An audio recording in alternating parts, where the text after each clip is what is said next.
Hey everybody.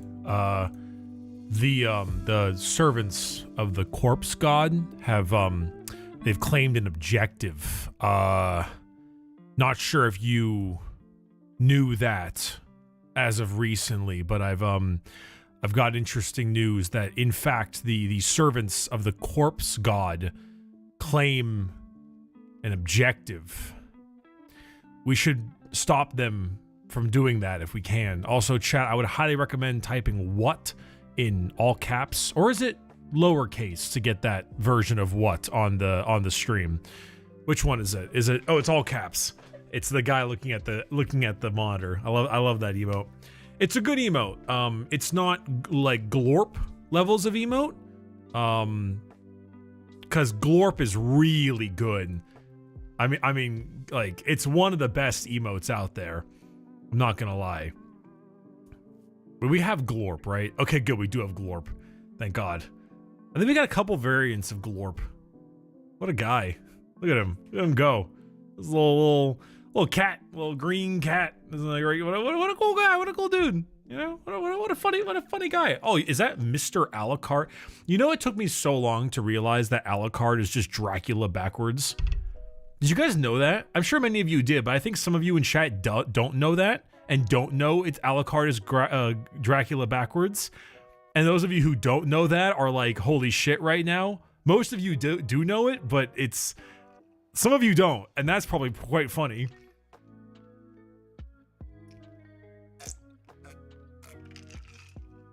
Sorry, I'm drinking my gamer sups.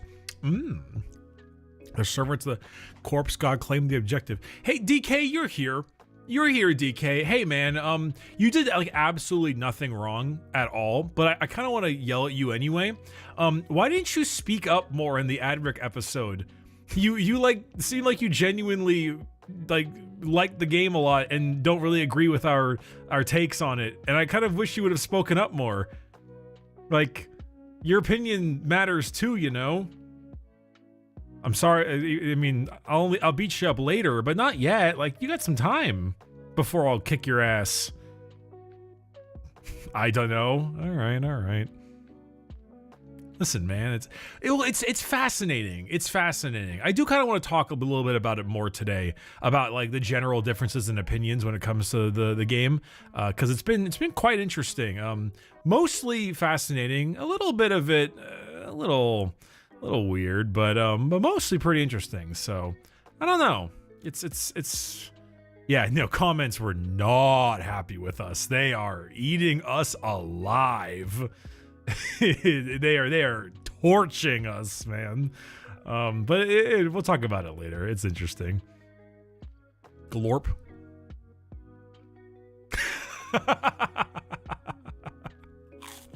I'm sorry, this is great. That was like such a generic sounding laugh right there.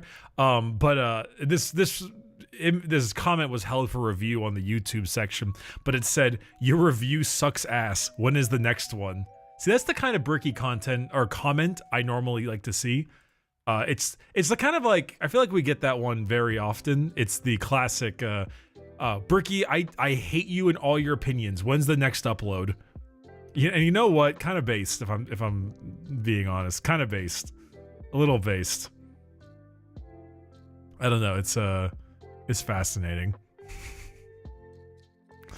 Anyway. Unimportant for the most part. Where the hell am I? Where the hell am I? Just chatting.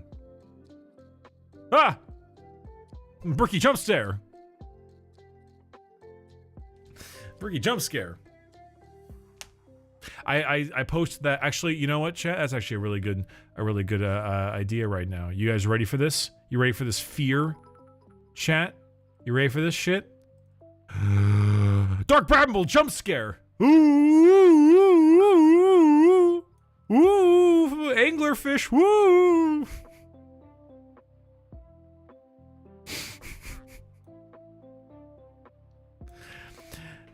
A guy who loves Outer Wilds going on the line to tell everyone to play Outer Wilds. Don't look it up, guys. Don't look up anything about it. Just play Outer Wilds, man. It's the best game ever made. Play Outer Wilds. I can't ever play it again. Play Outer Wilds.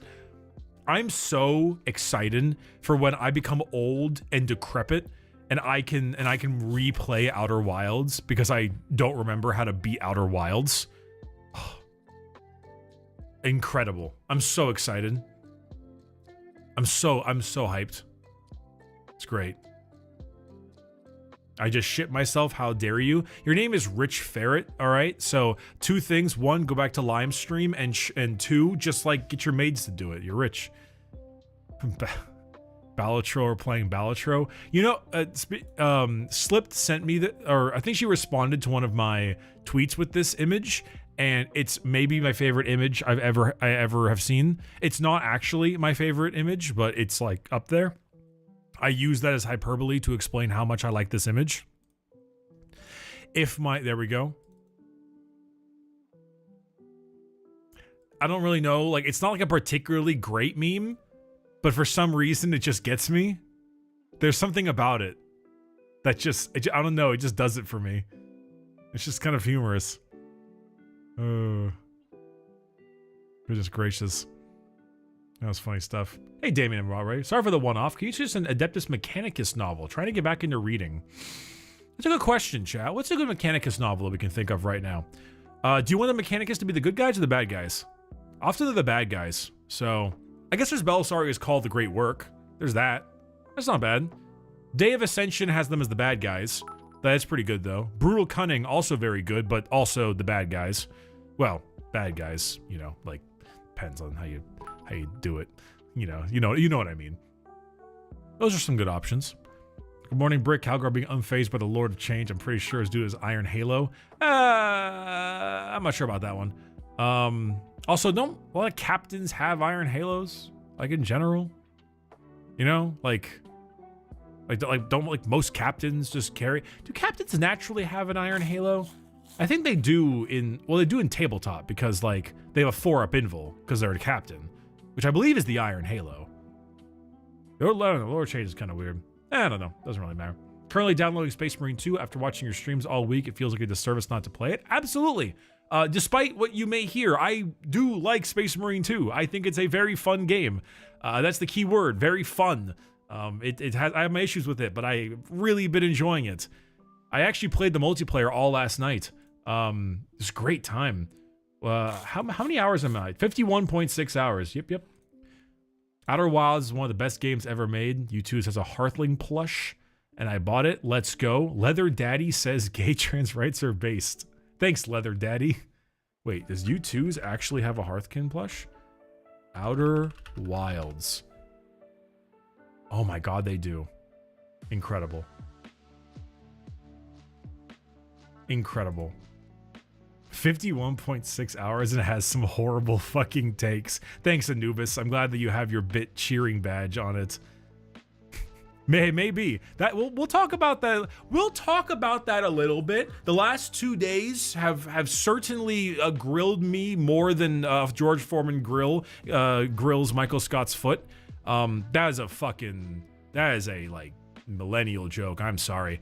We'll chat about it a little bit. It's interesting because there's more I want to talk about. I refuse to create an echo chamber where only my opinion is the right opinion, but I also am like a little curious as to the back and forth for. We'll talk about it. Ricky, what do you think are the missing ingredients to the sauce of operations that don't already include separating gear and cosmetic and randomized modifiers or enemy spawns? I'd say just more general missions. I think also some of the missions need more like interactables. That's the main thing I think of. Because for example, like when I say like interactables and things like that, I think kind of like, hey, you got your 6 missions, right? But for the most part, when you're in those missions, you don't really do much. You know, the best one of the operations is the Helldrake one. And that one's cool because you like go between the buildings, and then like the Helldrake section actually has you going boop beep boop boop boop beep boop and pushing all the little cool buttons. And that's really fun because it has like player input. All the other player input ones are not particularly that good. The only one I can think of is the one where you adjust the tracks on like the little train thing. But I won't lie, like touching the train thing is really annoying. It just kind of like sucks how often you like crank the bitch. I don't know, it just kind of annoys me. I wish there was like a bit more than that. Like the Hive Tyrant one is kind of fun, but I think the only thing you do is the Hive Tyrant. Like I can't think of anything else. You know, I need more like interaction with the player, you know? Things like that. I'm really kind of sad that there wasn't like a tank mission, you know? You know, like I really kind of wanted there to be a tank mission.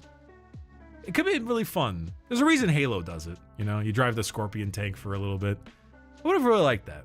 You plant explosives? Yeah, you do plant explosives. But that's like not really anything though. You just like grab a thing and then you just go put it over there, like 3 steps away. That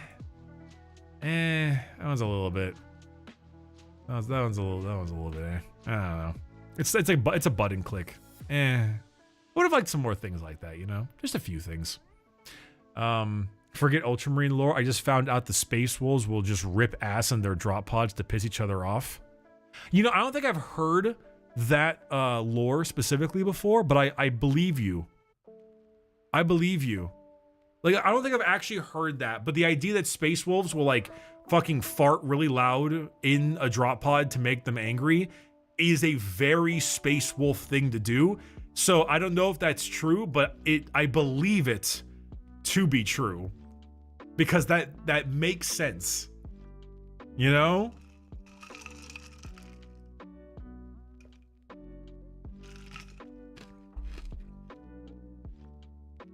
Hey Berkey, in chat, what feels worse in PvP when you're playing as a rat? Coming out of stealth, the bulwark that you next to locks onto you, or coming out of stealth, the immediately get hit with a grab? Getting hit by a Vanguard grab is pretty infuriating, but that's also because any kind of hard CC in a game like this is always infuriating, so I don't really blame them. Chat, I learned last stream something insane. You know the Heavy's big steppies? You know the ones where he goes like, boom. Did you know that breaks through Bulwark's guard? If Bulwark is shielding you, you just like slam your foot, it breaks it. It goes right through. I had no idea. I thought I was like helpless against a Bulwark as a heavy, but no, you can just like do your big steppy and it bypasses the shield. That's pretty cool. Yeah, but then you gotta get close enough. Yeah, that's the downside, is you gotta get close enough, but like I was kind of surprised. Where you learn that heavy melee breaks guard. Listen, when you've got the heavy bolter and you're doing your shit, I mean, like, who cares about guard break? You just like murder them, you know? Honestly, with the sales that the game is doing, the big things I want them to add are just more PvE missions, separating the currencies, and adding more cosmetic options for chaos and PvP. I would also like some more, well, I'd obviously like optimization updates, but that's a given. I would also like some more maps. I think the game should have launched with 5 maps. 5 is still kind of low. Like even COD launches with like 11. But like we should get to like at least 5, you know? Dear Mr. Brick, I've discovered you through That's Ridiculous, so thank you. As a casual enjoyer of 40k who would love to dive hardcore into the books, where should I start? Audiobooks included. P.S. I'm nearly 40 and I've loved the lore since about 15. I made a Dark Angel talking head. Paranoia rules. Well, that's actually surprising. You are so, like, you've been around for a while, but you haven't read any of the books, which I'm surprised. If you're, so here are my big 5. I should eventually make a video on the best starter books for 40k. I really should. Here are the big 5. Here are my 5.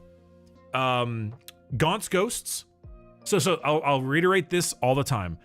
To my opinion, much like Star Wars, the best 40k stuff is regular stories with a 40k coat of paint. Those are the best versions.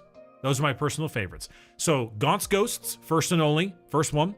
That is because it's basically just Band of Brothers, but in 40k. Eisenhorn Xenos is just James Bond, and in 40k, very good. Assassinorum Kingmaker is Mission Impossible in 40k, one of the best novels out there. Infinite Divine, amazing book. I don't really know what you call that one, Spy versus Spy, I don't know. Infinite Divine, incredible book, one of like probably a top 5.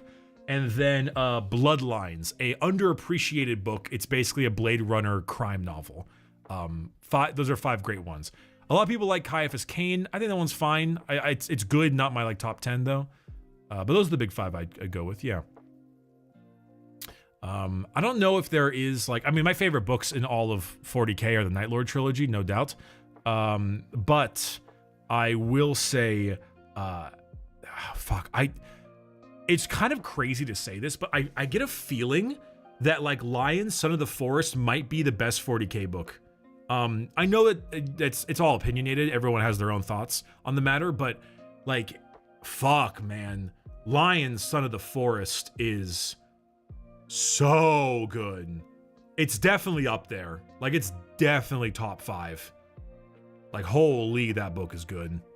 God damn. It's good. But you really need to, like, know your 40k lore. I would never tell you to read Lion unless you already knew your 40k lore. Like, you need to know who the Lion is. You need to know who the Fallen are. You need to know what the Dark Angels are like. Like, you need to know all that stuff. Thanks for the resubs, all of you. I really appreciate it. I've been enjoying Our Lady audio drama. The Our Lady audio drama is also incredible. That's where all of the shipping came from Celestine and Greyfax. Yeah. That's where it all came from. Berkey, would you like to see executions in PvP? Probably not. I think it would slow down the game too much. Berkey, have you read the new Dark Eldar book from Mike Brooks? No, the Lilith Hesperax one? No, I wanted to. How is it? Oh, you just told me. I honestly recommend it. It's probably the best Eldar book so far. Mike Brooks is on a roll. Dude, well, he did the Big Daka, right? And some of the best parts of the Big Daka were the Dark Eldar parts, so clearly he has a passion. Also, hey, Mad Donald, thanks for the Prime sub. I appreciate you very much. Yeah. No, I mean, he also did the Lion book. Dude, Mike Brooks is talented. For the most part, he normally does like B pluses. The only time, what was it, Mike Brooks? He did Huron Blackheart, Renegade, Harrow Master, Brutal Cunning, War Boss, the Big Daka, Alfarius, Head of the Hydra, and Lion, Son of the Forest. Brutal Cunning, the Big Daka, and War Boss are all like B's, between B- to B+. Alfarius, Head of the Hydra, also like a B. I like that book. That was pretty good. I have not read Harrow Master, and I have not read Huron Blackheart. But then he just like shows up with the Lion, Son of the Forest, and makes arguably one of the best 40k books ever written. Insane. Crazy stuff. Ugh. Been watching since my freshman year of high school when For Honor came out. Freshman year of high school, huh?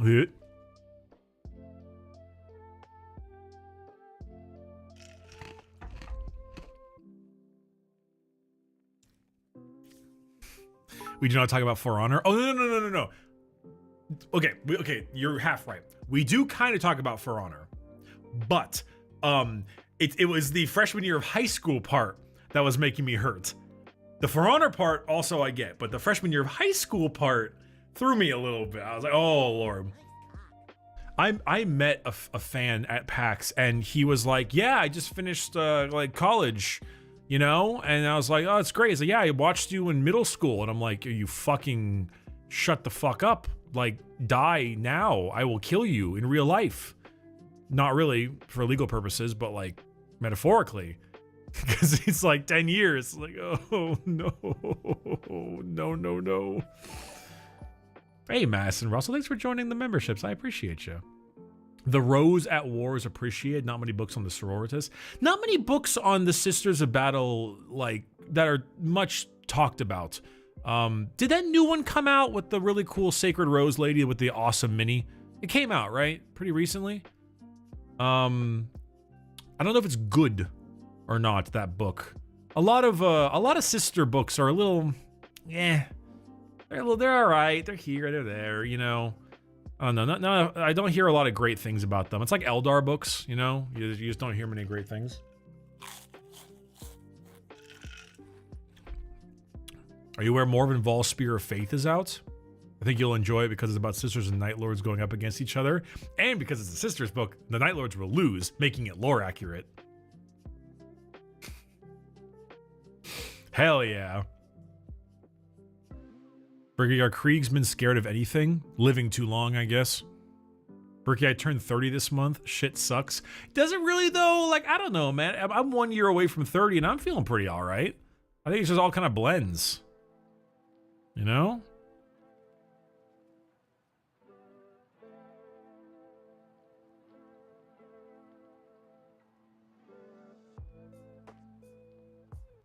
Do you know about the Balatro misprint hidden feature? Nope, I have not. But I do like me some Balatro. Hey, Last Lazarus, thanks for the 5 gifted subs. Why are we on a hype train? We're not even streaming Space Marine. What the balls? What the Sigma? Sorry, you can minus to me for that one. I sometimes, I think there's something wrong with my brain. I just kind of like start saying things. You know? Like, I just start like saying words. Bro, I'm 29 this month, but my body feels like it's 50 due to military. Hey, right there you. Please tell me you got 100% disability. All right? That government should be fucking paying you.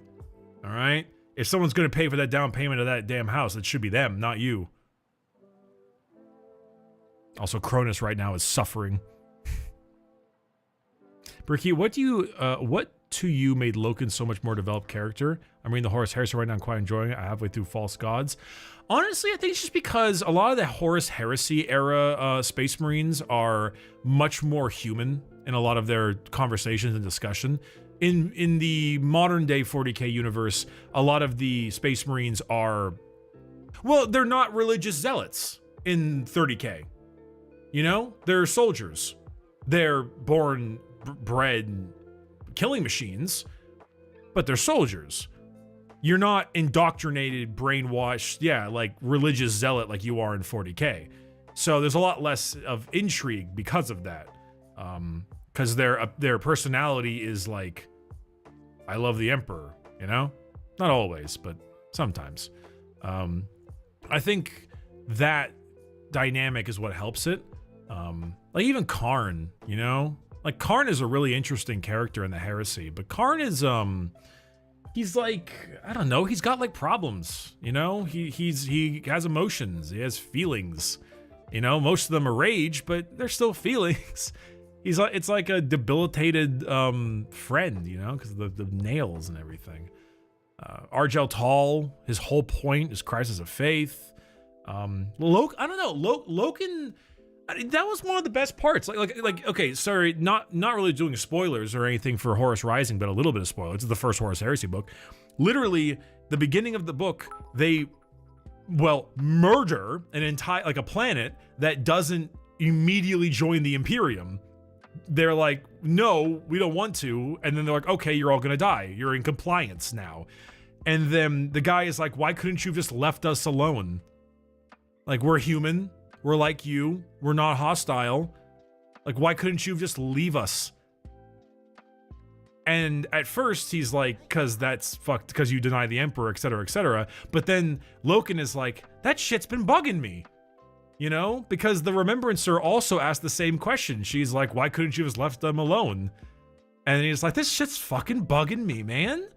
Like I know we can't leave them alone, even though they clearly can. But they're awful people. But like, this is bugging me, dude. Like, why is this? And so he goes and like seeks counsel, and he talks with people, you know, and he like talks to his mentor, and he's like, hey, this is fucking getting at me. Like, why couldn't we? And then they wax lyrical about like, well, if a child is drowning in a river, do you save him? It's like, of course. If the child pushes you away because he's frightened of you, what do? I save him anyway. Exactly. Because those people down there don't realize that they are pushing away their savior, their safety. And by pushing away the importance of the Emperor, that whole thing, and you're like, okay, wow, this is some great indoctrination. Like, what a great metaphor to use to totally like trick someone about it being awful, still being awful people. But it's fascinating, and that's the whole point, is like figuring out how to deal with that. And so it's like good stuff, you know? It's good stuff. Yeah, it's like, don't get me wrong, the Emperor is a tyrant. He's going around subjugating worlds, but it's like that. We don't get those moments as often. There's some, but as often with modern 40k Marines. You know, you don't get that like crisis of conscience as much. That's cool. That's cool. It's why Primarchs are interesting, because they're still somewhat humanized from their actions and problems back from, you know, the Horus Heresy era. Hey, John Warhammer, I require your aid. I'm an Astra Militarum enjoyer, but I haven't seen any games with playable Imperial Guard. Any recommendations? Dawn of War. That's the only one, really, if I'm being honest. I guess Darktide gets close, because it's their weaponry, but I think it's really just Dawn of War. Yeah. Yeah. Basically that whole thing. I don't know. Helldivers 2. Perfect. Perfect. Also, hey, you're high. Thanks for the tier 1. And that guy, thanks for the bits. I appreciate it very much. Hey, Brickster, I've been watching your content on and off since ye old League days. Also 29 now. Let's go. I recently finished the Horus Heresy books. What should I read next? He finished all of them. Holy fuck.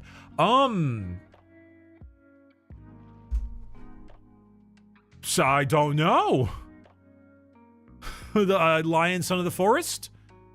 Twice Dead King? Twice Dead King, Reign and Ruin? I think it's Ruin then Reign, actually. Twice Dead King, Ruin then Reign. Those are great. Gaunt's Ghosts. Gaunt's Ghosts. Let's do Gaunt's Ghosts. Night Lord Trilogy? Night Lord Trilogy. Actually, if you haven't read the Night Lord's Trilogy yet, read the Night Lord's Trilogy. It's the best books that 40k has ever come out with. I will not hear otherwise.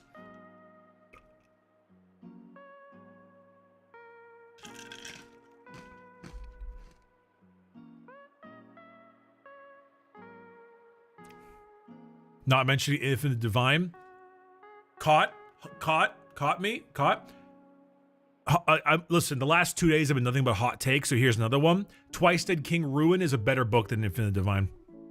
The only difference is that you need more understanding of Necrons to appreciate it, whereas Infinite Divine is a bit easier for a new person. Twice Dead King Ruin is better than Infinite Divine. Bricky sucking off the Night Lords. Must be a day that ends in Y. You know, in fairness, I don't quite suck off the Night Lords. I suck off Talos and Crew. Because Talos is not a normal Night Lord. That's why you like him so much. He's not your typical Night Lord. People who are like, yeah, the Night Lords are actually not very chaos worshipy. They're actually just more like Renegade. That's like Talos cope. I can recognize that problem. That's complete First Claw cope. It is like Talos is not the usual. He is different. But he's still a Night Lord. Which audiobook has the best VA in it? I'm about to not recommend the Night Lord one again. Oh no. Oh no. I'm back on my shits. He caught me. Crap. He got me. Yeah, sorry. I can't beat the allegations. No. So the Night Lord trilogy is narrated by Andrew Wincott, who is the voice of Raphael in Baldur's Gate 3, the Devil Man. And if you liked his voice, imagine an entire trilogy of Night Lord Space Marines with like a quasi-Slavic accent the entire time. It's really good. But if not that, I would argue Gaunt's Ghosts.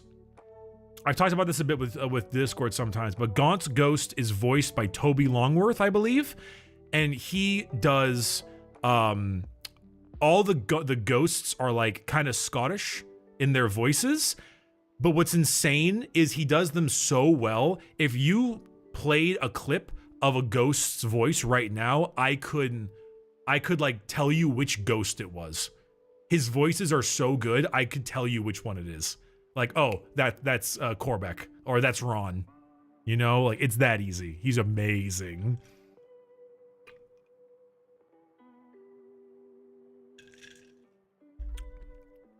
Sacred Feth.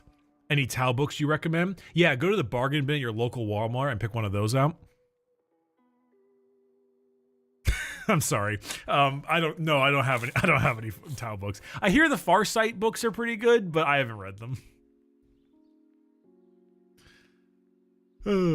Hey, Bricklord, thoughts on Chaos Gate? Haven't really played it. I got a little tired of like the XCOM grid-based combat thing. Do you have any thoughts on collaborating with Nags? I'm actually surprised I haven't met Nags yet. I feel like I should have met Nags at some point, but I just haven't gone around to it. Not that I've like not wanted to, but like normally just kind of waiting for us to all arrive in the same collab. It just hasn't happened yet. So, You might like Flight of the Eisenstein, Bricky. Yeah, well, that's the 4th book, isn't it? It's about Nathaniel Garrow. Doesn't it go Horus Rising, False Gods, Galaxy in Flames, and then Flight of the Eisenstein? It goes like that, right? So I'm pretty sure that'd be a fine one. Another question, Burker. What lords what books should I start with about Primarchs? That's hard because not every Primarch has a book yet. Like Lorgar would be the first heretic. Alpharius has a book. Kurz has a book. Alliance on the Force is pretty good, but you kind of need to know a lot about the Dark Angels. They don't all have a book, so that's kind of hard. Fulgrim is a good one. I haven't read any con books.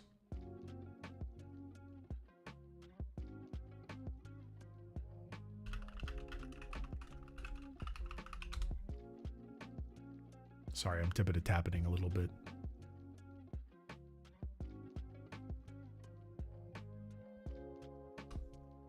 Perfect. Any thoughts on the Lord of Excess book? Haven't read that one. Angron has a great book. Does Angron have a... No, he does have a Primarch book, doesn't he? Isn't it called just like Angron something, Blood and Death? I don't quite remember the name. Angron book. Slave to Nassaria. Or is it the Red Angel? There's 2. I mean, there's the Betrayer, but Betrayer is a sequel to the first Heretic. The Agrussi. Bricky, why do people keep saying how the bugs have the biggest numbers? Like they have, 4 hives in the galaxy, 20 trillion bugs or so. Terra alone has quadrillions of humans. Okay, so there's a couple important things to note. Kyle Leach, however say your name. First things for the bits. First things first is that Games Workshop does not understand numbers. That's an important thing. There was a bit of a joke we talked about in the Siege of Vrax, where they unfortunately made the bad mistake of defining the amount of artillery and ammunition they brought, which means that they would be able to, at optimal efficiency, fire their howitzers for like 25 minutes before running out of all their ammunition. They completely do not understand numbers. So that's one fault. The second problem is that you're saying hives and stuff. 20 trillion bugs is not correct. That does not sound right. The point is that these hive fleets are supposed to be coming in from like every direction on the galaxy, which means we have very clearly and evidently not seen maybe 5% of all of the Tyranids, and that might even be generous. The idea is that the Tyranids basically surround the entire galaxy, and there's no hope at all. They're the demons from dark space is kind of the whole idea. The thought process is that the hive fleets we're currently fighting are the scout parts, the initial tendrils, the first contact. That's what we're fighting. The whole point of Tyranids is like astronomically ridiculous levels of just existential dread. Like, it's so insane, it's just not even, you can't even fathom it. You can't even fathom the amount of numbers, the amount of bugs there are. You may have played Space Marine 2, I'm assuming. You saw the amount of Tyranids in there. Like, obviously it's a video game, therefore we can't perfectly nail all that whole stuff down. But that, if we were being like lore accurate, so to speak, that was about maybe a 1/6 the amount of bugs there should be. And that might even be generous. Like, it should be far more. like 10% of how many bugs there should be in a lore accurate version. Great, so there should also be like about 9 times as many Imperial Guardsmen, but don't worry about it. At the start, they said it was a splinter fleet. I know, but even so, it doesn't necessarily matter. I think saying it's a a splinter fleet was their way of being like, we can only code this much and yada yada. Early stages of the hive, yeah, so on and so forth. You have to give them some leeway because it's like there's the lore, and the lore is inconsistent, and even this is inconsistent, and then it's a video game, and a video game has to run, and Space Marine barely runs anyway on some computers, so like it's still a video game, you know? As far as I'm concerned, they did a great job. Besides the ending with the warp shit, the game is extremely faithful to the lore. Extremely faithful.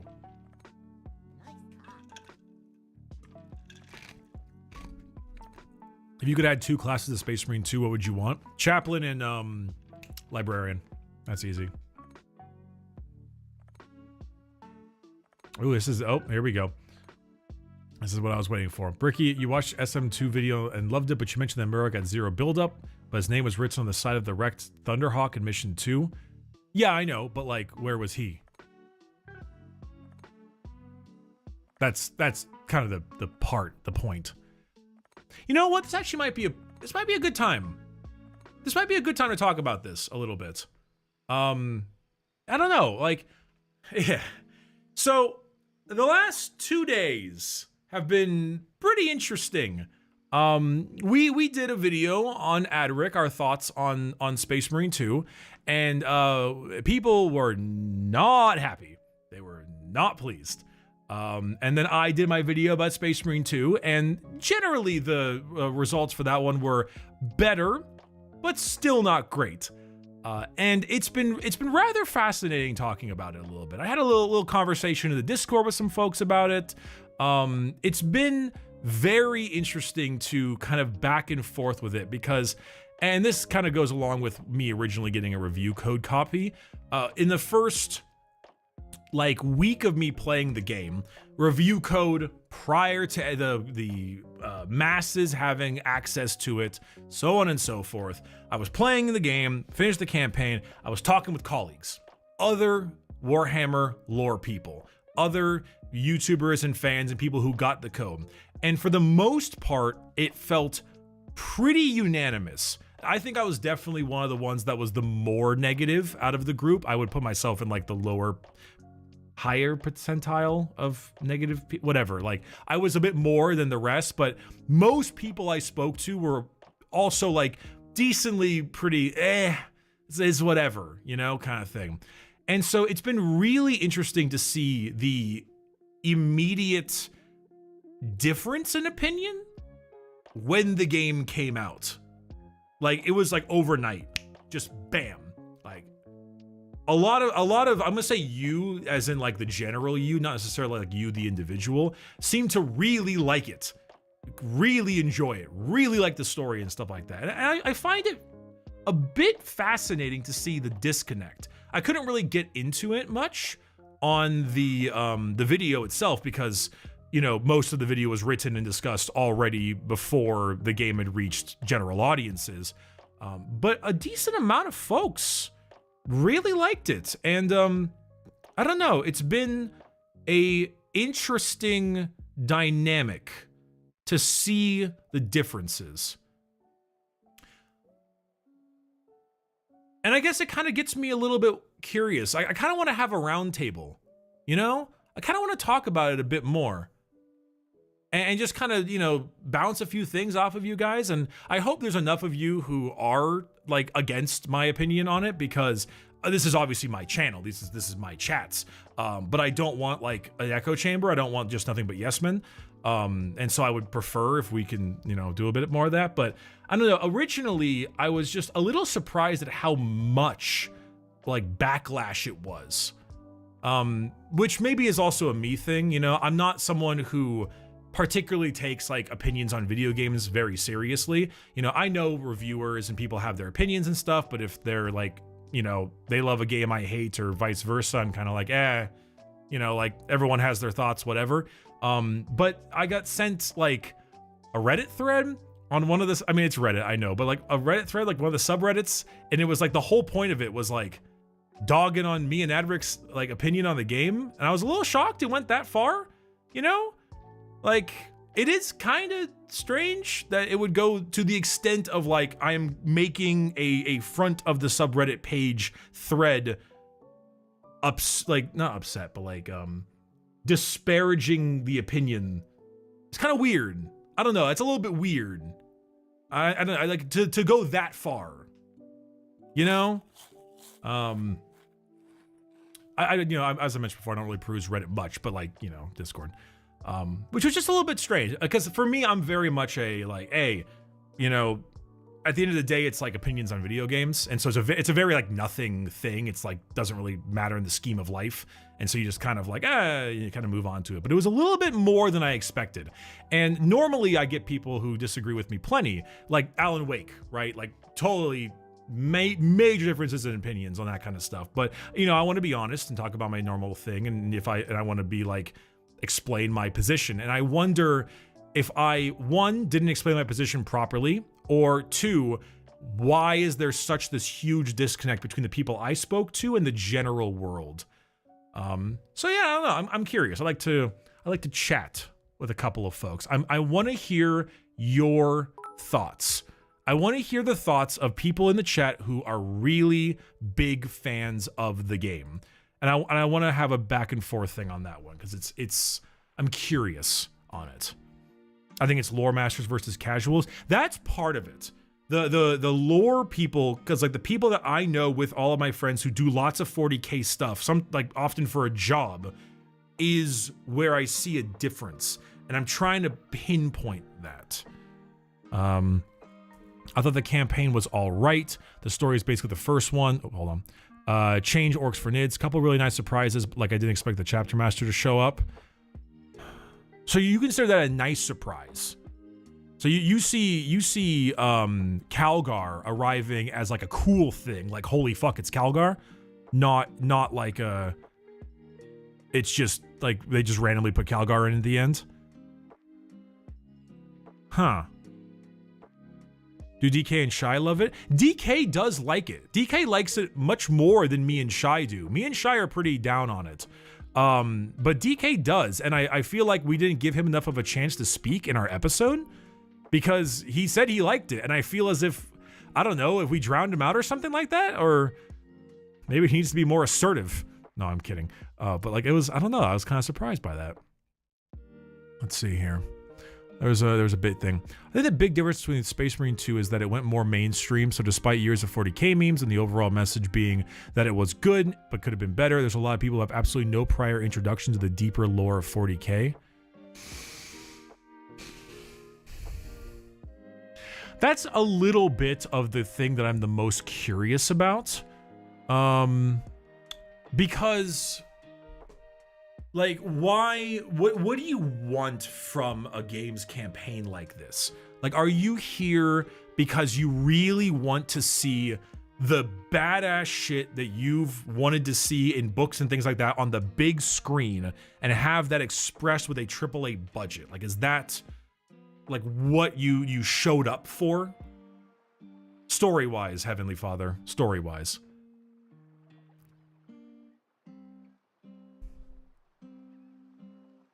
One of the problems I think that the story has to appeal to wide audiences who must be assumed to have no idea about 40K. It's a plain story, but if someone doesn't have any clues about 40K, imagine how much shit you have to explain to get anything across. Just explaining the rubrics would be a nightmare of exposition. You know, that's actually hilarious you mentioned that, because that was actually one thing I really appreciated about the game, is that they didn't give you a bunch of exposition about it. I really liked that, you know? Like, they don't go on this long conversation about like, yes, the Thousand Sons, the 15th Legion, I forgot for a moment, so of Magnus the Red Sons, who with the flesh change and Ahriman's rubric that turned them into dust. Like, they didn't actually lore dump you, and I really liked that. I kind of expected to get lore dumped every so often, because they do that here and there, but they actually didn't, and I was pretty stoked about that kind of stuff. Like they didn't even explain why they're dust.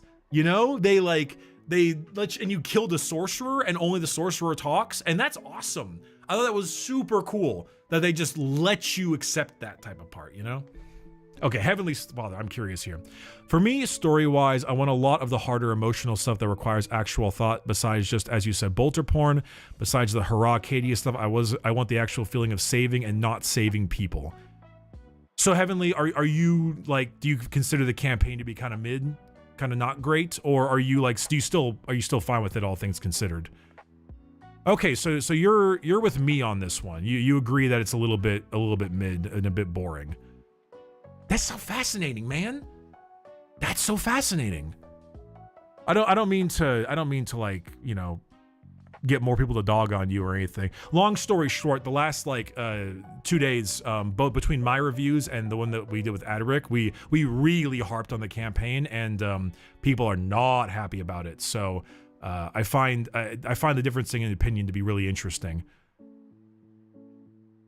But you also have to remember how safe you have to play it when you're a big B studio making a sequel to a 13-year-old game for the biggest growing franchise out there.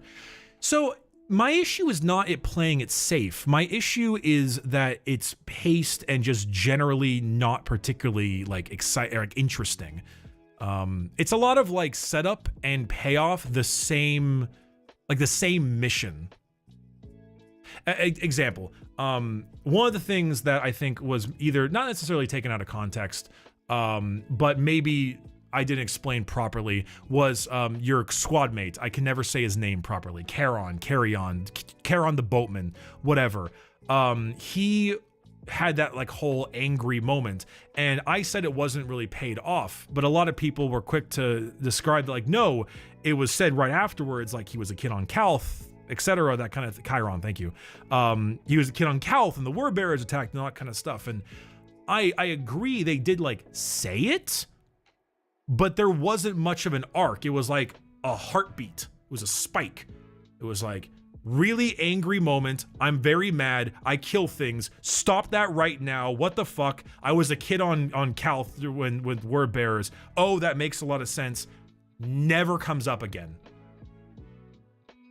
I was really expecting like Imaru to like play on that, you know? As a Thousand Suns guy, be like, ooh, your anger is making you do worse things. Oh, like I was kind of expecting more of that, because they did that with did I call him Amaru? Oh fuck, I'm too Destiny. I'm too Destiny. I'm Destiny filled. Fuck. Imara. Sorry, Imara. Sorry. Because Imara did that near the end of the game to Titus, when he and like his two squad mates were talking to him, and Titus was like, "What did you say?" And he's like, "I didn't say anything, like Lieutenant." I thought they were gonna do more of that. Remember in I do that in Spec Ops: The Line, right? In Spec Ops: The Line, you hear them like chatting, and Walker is like, I thought they were gonna do a little bit more of that, you know? I'm surprised. That for me is one of those things, and it was like it felt too short, you know? Let's see here. The story was nice to turn brain off and hold down the trigger and watch Nids die in droves, but that's about it. There were some really blink and you miss it moments. The dread, guard on tank, quicker actions between Tyson and squad mates. PvP is so much fun. PvP is incredible. I love that PvP so much. The dreadnought, I did call that. To give myself a little bit of credit here, I did call that. In my original review, I was like, there's going to be a dreadnought called Dave the Dreadnought that everyone's going to love. And that's exactly what happened. That was exactly what happened. People love that dreadnought. All right. Let's see here. I think it would, wait, hold on. You have to remember that the main audience, like it or not, is for those who have a little bit of free time and extra money. I think it is a game made for them and less the hardcore fans. I don't know if I agree with that, though. At the same time, not that it wasn't made for the hardcore fans. I agree with you there, but I think it's not about whether it's made for the hardcore fans. It's about just like the general arc of storytelling, you know, like setups with not enough payoff, introducing Amaru, Imra as a character like halfway through the game. You know, like when I say, that's the thing that maybe I don't convey well enough, is like, I'm like, hey, they don't set up Imra at all, and then you'll respond with, or like you'll counterpoint that with, no, they showed him at the Thunderhawk. I'm like, I get that, but they didn't like show him, you know? You put him on screen, like I wanted like him there, you know? I needed more of him to do stuff. That's like a general convention when it comes to video games. Well, and just media in general, you kind of show the villain early. Example, all the Uncharted games. Actually, I think the first Uncharted game doesn't do this because it's not very good. But the second Uncharted game, you had Flynn, or what's his name, there in the beginning. The third Uncharted game, you had that moment with like the old lady and Talbot in the beginning. And then in the fourth game, you had them with Rafe the whole time in the beginning. And it's like you know, you sprinkle that, right? So yeah, I want a show don't tell kind of deal. But like even so, like I'm still trying to kind of get I don't know. Like I'm still trying to understand, like chat, I appreciate a lot of you are like, I mean, I guess I don't really appreciate you agreeing with me. Like if you agree with me or not, doesn't really like that's cool. I don't really appreciate it necessarily. Like I want you to have your opinion. Can I hear more from the people who really like the campaign? I want to hear more from people who flat out like disagree with my opinion and really like it. Like I want some of that stuff. Holy what elf, I saw that one. Oh, shit. Oh, it caught me off guard. Let's see here.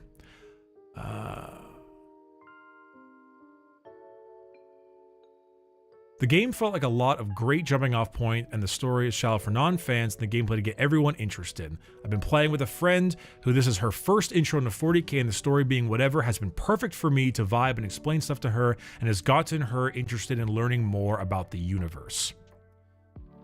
Let's see here. Hand up, love the campaign. I gotta call out Calgar not being tacked on. There's an entire mission dedicated to calling that dude up. Oh, agreed. I think I think him, like, it's more like, why did we call him up? Like I get the whole Calgar thing, but it feels like I wish you had more screen time. If there was like another hour with Calgar, I probably would have felt it was less tacked on, but I feel like he came in at the tail end, you know, he's like right at the back. Let's see. I don't think I really loved it. I just appreciated it for what it was. The story wasn't bad enough for me to say it weighed down the overall quality of the campaign. Okay, all right. Do you think we should have Cato Sicarius instead of Calgar? You know, I mean, I don't think so. I think that would have been even worse, but I won't lie, if they did do Cato Sicarius, I would maybe have liked it more from like an over-the-top perspective. I think one of the things that kind of throws me off is I read somewhere that people thought like we hated the flag scene, which I think they maybe misunderstood. I don't hate the flag scene. The flag scene is peak. The flag scene itself is peak. It's like the quintessential flag like moment. There's a million artworks of Space Marines around the standard in like a final stand against people. The flag scene is peak. It's what happened after it. It's the Calgar part after that kind of bugged me. That part, the flag scene's awesome. The Calgar jumping down and slow-mo shooting people with like his side, like his autostorm gauntlets. That's when I was like, that's kind of stupid. It was like fun stupid, but I thought that part was like a little stupid. I think DK said it was too much. I don't know if he said it was too much, like it was like a bad too much. I thought it was just like over the top as fuck, which I was okay with because the flag scene is like sick. The Calgar part after that I thought was kind of silly.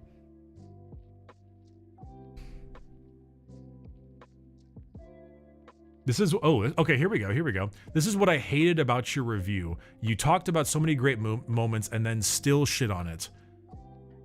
Do you think it's not, I guess, do you think it's like I can't do both though? Isn't that kind of the point? Like I kind of thought that was the point. Was like I want to do both. I want to be like, hey, here are the great parts. Here are the parts I thought were shit. And then like that's kind of like the overarching concept.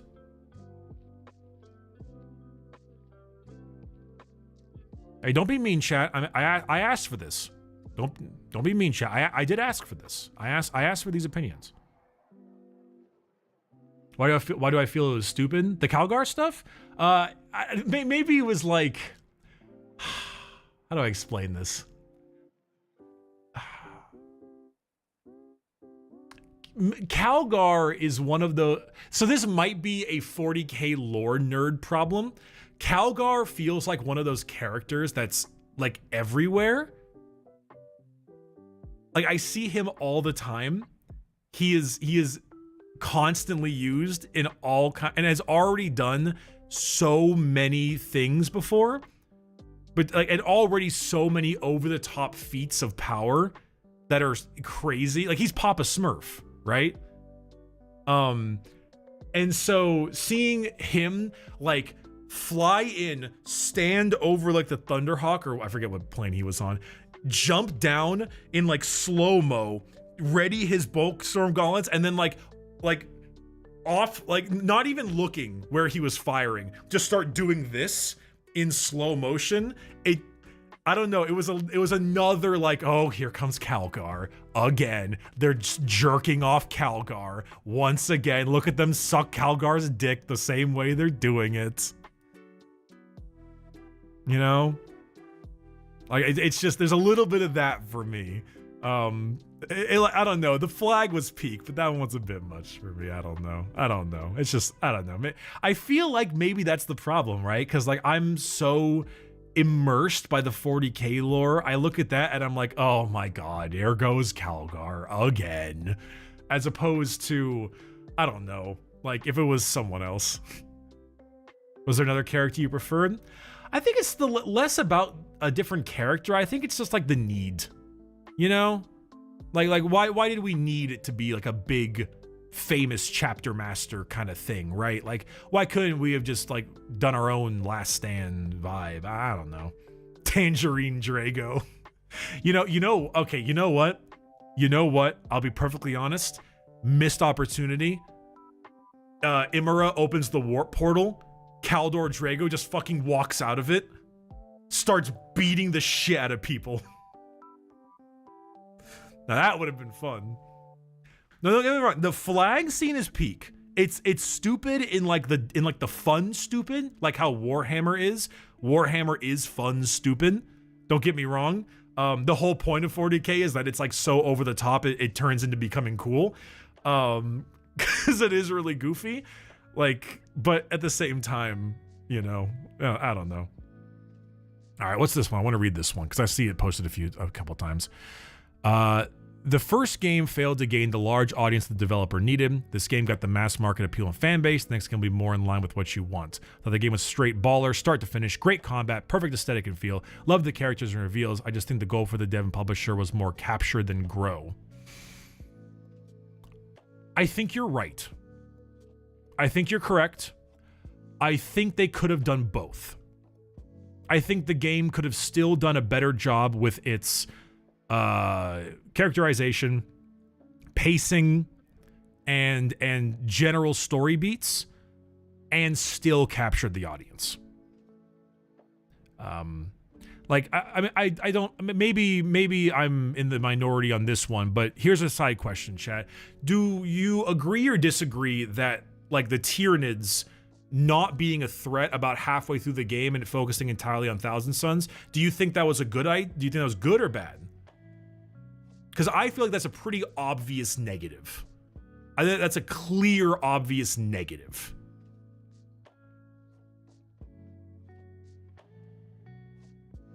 Too soon. Seemed good. Bad. No, it was good. Can I, okay, for those who are saying it's good, can I ask why you liked that part just being kind of like cut? I want to hear the opinion. I loved it. I love seeing 1,000 Suns and really enjoyed them being in the game. Not about finding 1,000 Suns. Thousand Sons aren't part of this. It's not about the Thousand Sons. The Thousand Sons storyline is good. I like the Thousand Sons storyline. And Mura's the best part of the game. I love him. I'm referring specifically about just the Tyranids. The Tyranid, the end of the Tyranid story.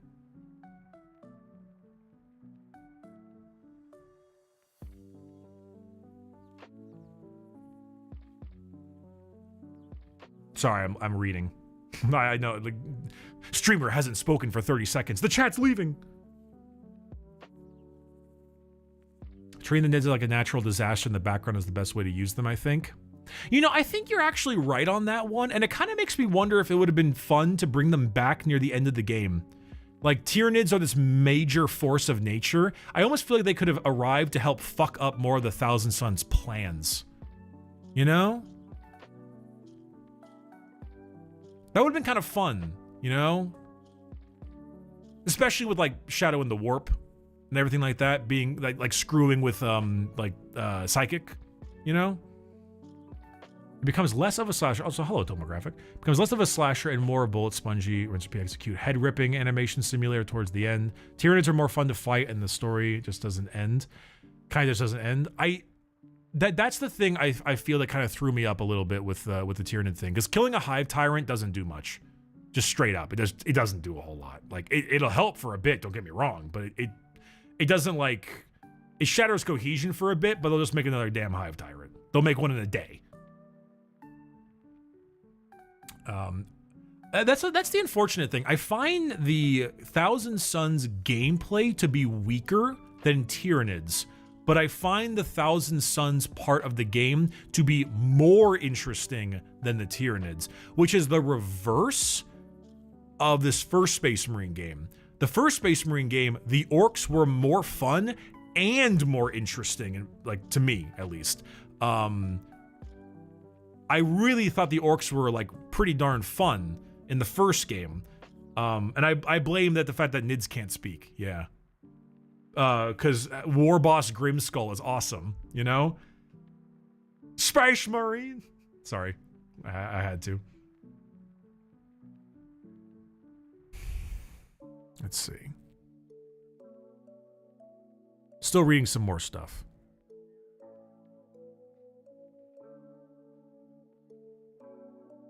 I think a huge part of the problem is that people are too used to predicating their opinions on hyperbole, so having a 6 out of 10 rating on the campaign is ultimate disrespect. Kill wife and piss on dog. Well, that's going a little bit far, obviously, but I mean, I do agree, but I don't want the conversation to surround that particularly, mainly because that feels maybe a little bit disingenuous. I do think you're right. I think that saying 6 out of 10 above average, it, like, and being like, oh, you know, you liked the game but you didn't like it enough, is a bit, like, disingenuous, and I do agree can be a bit strange. But I don't want the conversation to center around that. I want it to center around different opinions so I can read them. The thing I was most disappointed was I saw no Necrons. I know, man! I saw the Necron Tomb World and I was like, no way! No way! No, and then they didn't show up and I was so sad. I also found it really funny that they had Necron, like, tomb sentinels all over the game being, like, hooked on by various admech, and those models got sent to Legends, I think, like 3 months ago. It's like, oh, okay, thanks.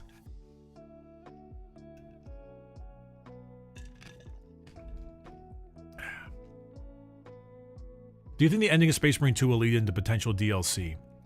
Probably not DLC, but I'd say, like a sequel. I'm sorry, this is random. I have to answer this. Why don't you slick back your hair the same way as you did during your 10K sub reveal anymore? Brother, I was 19. Times change.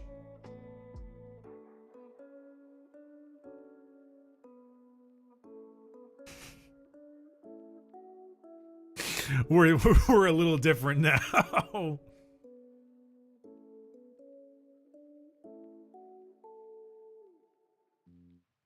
All right. My thing is, I like the game a lot. I just wanted more of everything. Honestly, yeah. I think that's why I'm so... Well, what's it? You saying Necron would be cool when you said changing the NIDs for Caissons as a cop-out is a bit weird to me. Okay, so this is where I feel like I get a lot of people confused on the statements. I did not say I want Necrons to be the main enemy. I said it would have been awesome if we fought a few Necrons. I did not say replace Caissons. You're that one there. I'm gonna have to poke you on. You're doing the Twitter thing of like, so you hate waffles. I'm gonna have to poke you on that one. I did not say, oh, NIDs being cut off entirely for Caissons is a bad thing, and then immediately say I want Necrons to cut off Caissons. I said I would have liked a little bit of. I would have liked a few Necron to fight. That would have been a cool switch up for a short period of time of the game.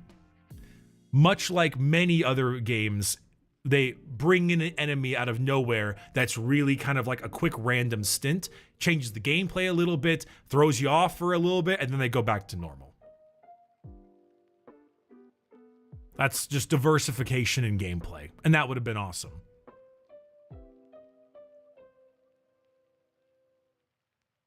I think it was fine to swap enemies halfway through. I was getting tired of just fighting NIDs over and over. I personally didn't mind the Hive Tyrant's death being the storyline end. Okay, fair point. I think I do agree with you a bit on the gameplay side of things. I think I just would have liked it to be a bit more smooth. Or at least the story part of it not ending so abruptly, I guess. Instead of going like NIDs and then Caissons, I would have liked it a bit more like blending. Like NIDs and then like Caissons kind of pop up and they go together and then end with Caissons, you know? Instead of like a hard stop. Yeah, I don't know. If we had like one mission where you fought a couple of like Necron warriors and maybe an immortal or two, that would have been kind of awesome. I think about like Resident Evil 4, and a lot of times Resident Evil 4 will have certain enemies or cool like level mechanics that they throw in for just one level, like the Salazar statue with the big turning flaming head and stuff like that. Just like little bits like that, even if it's only for one mission, it makes it fun. It makes you want to replay the mission, you know? You're like, ooh, I can't wait to go. I want to replay the Necron mission because I really like fighting the Necrons. Like, yeah, you know, like that would have been kind of enjoyable. Just some small stuff like that would have been nice.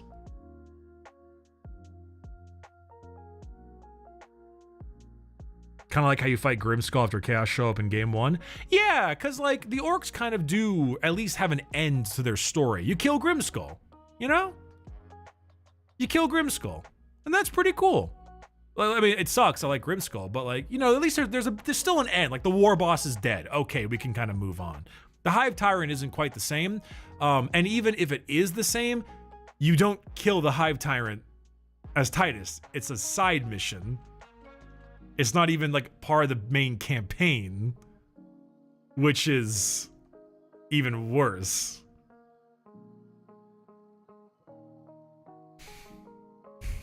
Is it fair to say that if the game was 2 times as long that my review would be better? Not necessarily 2 times as long. I think just like more fleshing out the things they did. Example. I wanted Imura to be earlier in the game. I wanted him around more. I wanted the angry Chiron guy. I wanted him to have more scenes of him dealing with that anger and more lead up and to a bigger climax. I wanted more, like what was that one veteran space marine guy that like dies immediately? I wanted him to be around more so I could have talked to him more and seen him more and brought him around more, and then his death had more weight. You know what I would have loved? I would have loved fighting with the chaplain. Can you imagine that? Could you imagine like having like a mission with the chaplain and then like that you contextualize this a bit more when the reveal happens at the end and you're like, whoa, it was him during the mission? That means that, you know, just some more of that. Also, hey, what's up, Heavenly? You have a question? Is it possible that our complaints might be settled with the rest of the game coming in with the DLC? Not story. because the DLC is like multiplayer missions and stuff. So the other issues I have, yes, but not the story. More story beats, basically. Yeah, more story beats. I mean, could you? Could you imagine if like the chaplain? I'm just gonna say it. Sorry for the spoilers, chat. Leandros was like, you occasionally ran missions with him, and he kind of like poked you a little bit here and there, like that reveal at the end, like that would have been so cool. Like it would have paid off so well.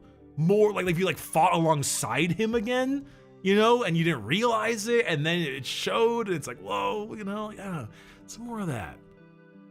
I needed a bit more beats, you know. I feel like a lot of the missions were blah, like da da da da da, boop, da da da da da, boop, and it could have done like a little bit more of this.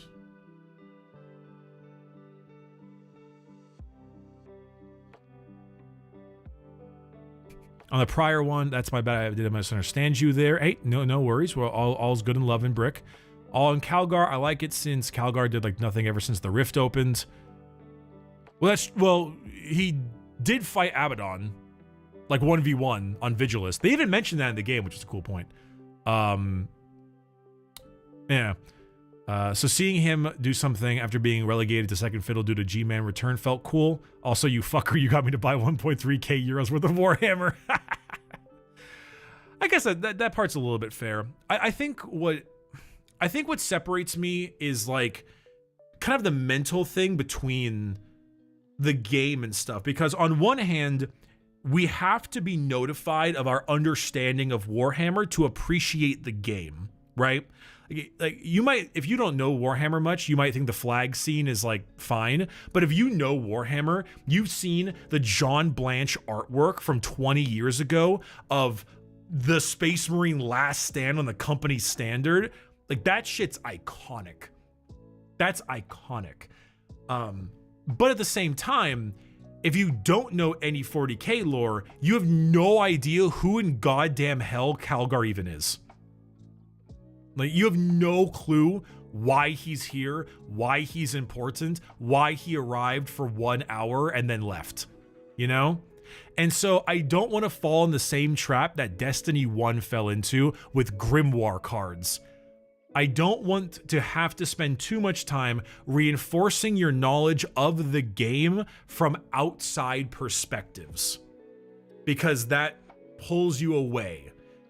But 40k as a universe is so dense and insane, you need that outside perspective anyway. So I'm kind of like torn, man.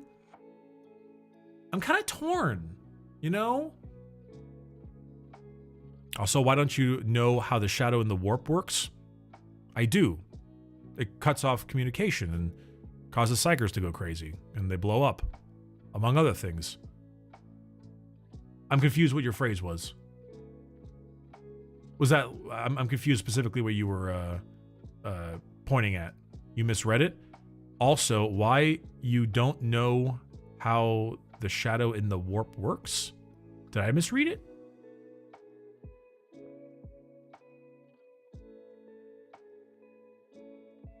In the game? Yeah, don't they mention it in the game? I'm pretty positive they mention it because the Psyker, or the Navigator, not Navigator, the Astropath. Shadow Sun's freely working in the shadow of the warp with powers. That is a little bit strange. That's a good point. The K-Suns were, like, pretty powerful, all things considered. They probably shouldn't be that powerful because of the shadow and the warp. Unless it's the Splinter Fleet thing and there aren't enough Tyranids to actually make the shadow and the warp that powerful. But, that's one of those ones I can push aside. That's one of those complaints I'm okay with pushing aside. Because that's a little bit like, that's kind of like nitty gritty lore that I'm kind of okay with.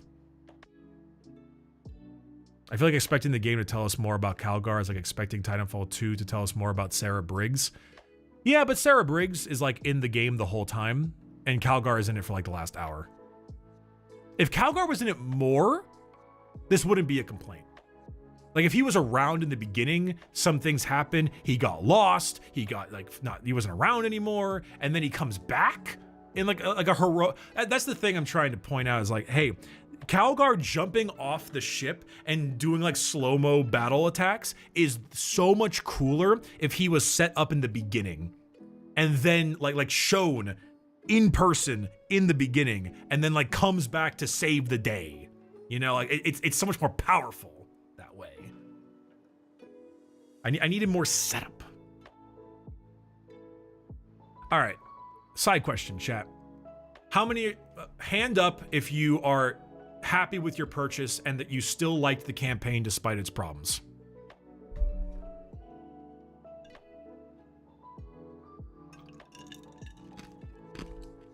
Okay, all right, that's pretty good. Chat, can I get a 2? A 2? Holy fuck.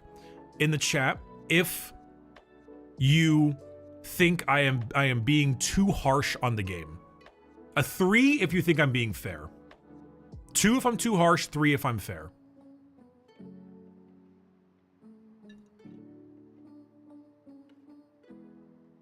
That's a good split. It's like half and half. We need a poll.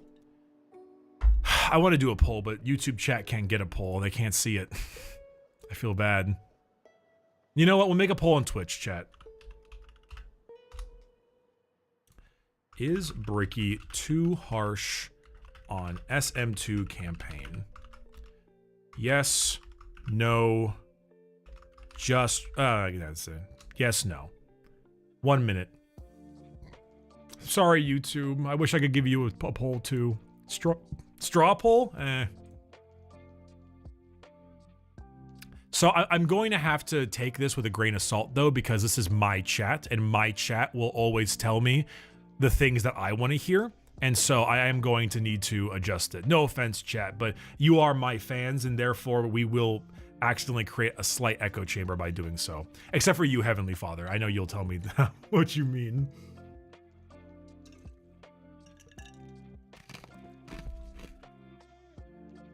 It's about 40, 60.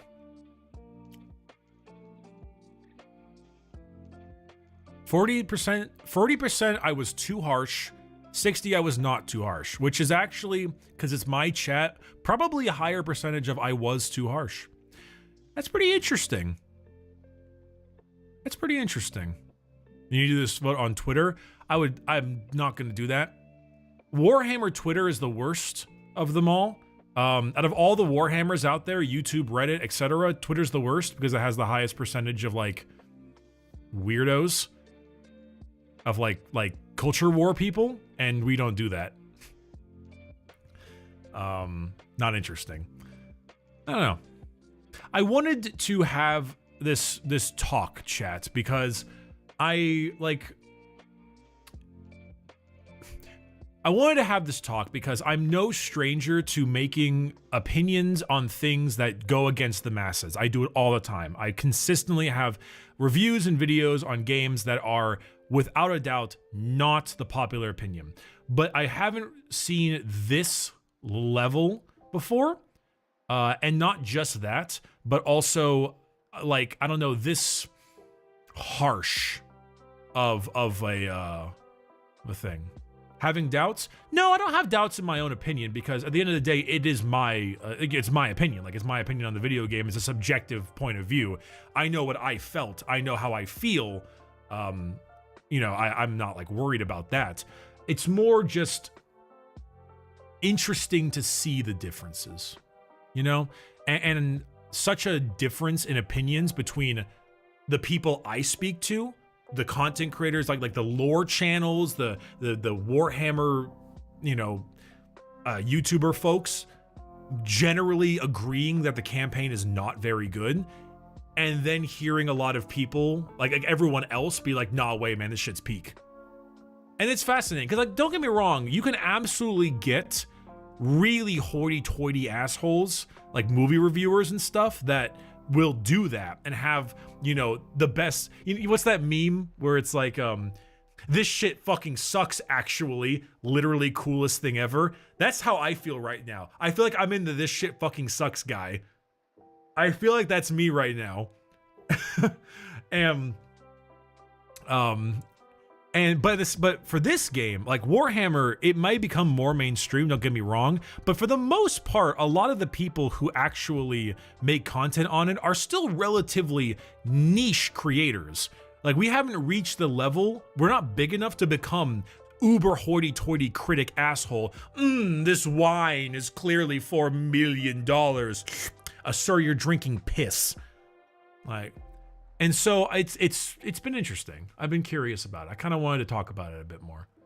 I guess at the end of the day, I kind of want to leave with two main things. One, it's like video game opinions, you know? It's a very minuscule thing to worry about.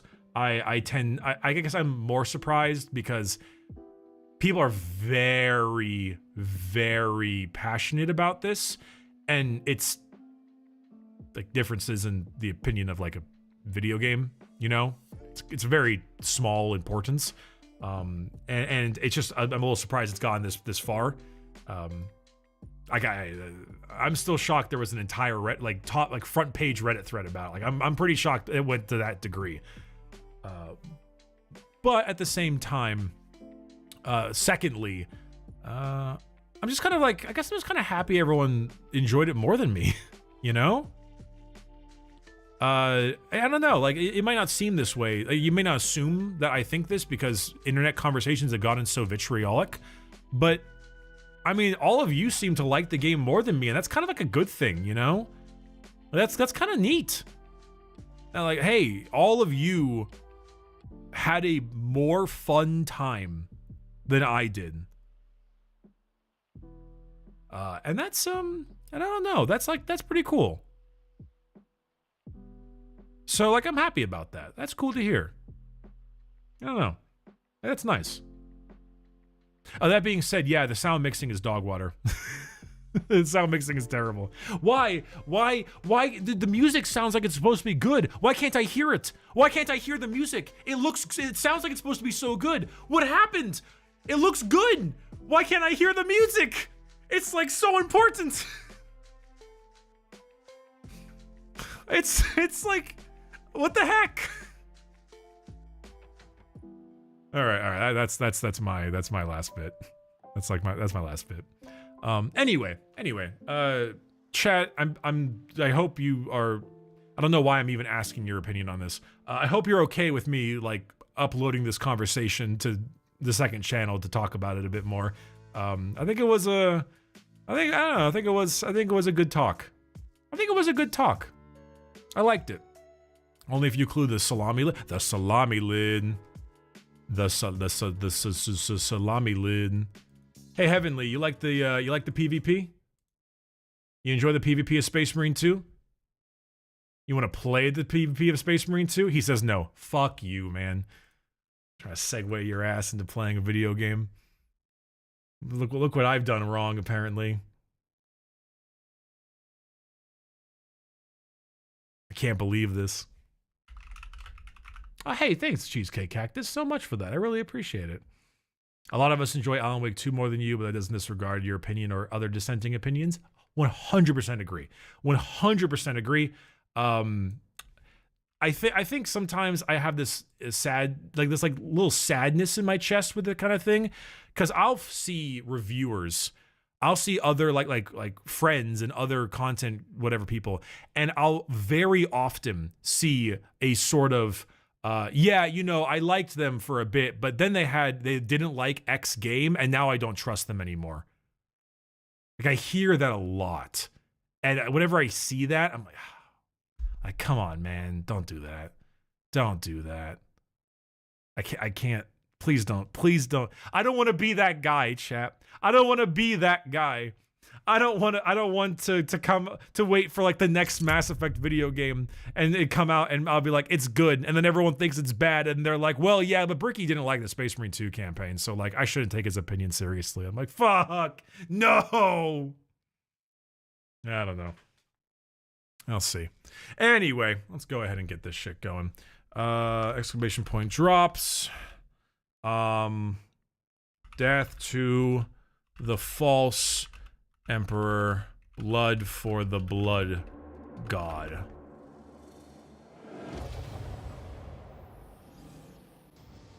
The continuous Sam Lake you hack, maybe binge a lot of Bricky videos. You know, I think maybe there was a little bit of a different feeling we had with the Sam Lake games, because the Sam Lake games were like, they weren't great, all of them, but I think I definitely expressed myself a little bit better in how much I loved them despite them being bad. Like, I feel like I loved them in spite of their issues, as opposed to whereas Space Marine, where I wish I loved it for despite its issues, where I don't love it as much. All right, let's see this. Well, Heavenly, unfortunately, if you don't want to play, listen, buddy, if you don't want to play Space Marine 2 and have the best time ever, that's totally fine, but, like, it's not my fault you don't like the best mode in the entire game. I'm sorry. I'm sorry, man. I don't mean to be mean. I mean to be a little bit mean. Maybe just a little bit.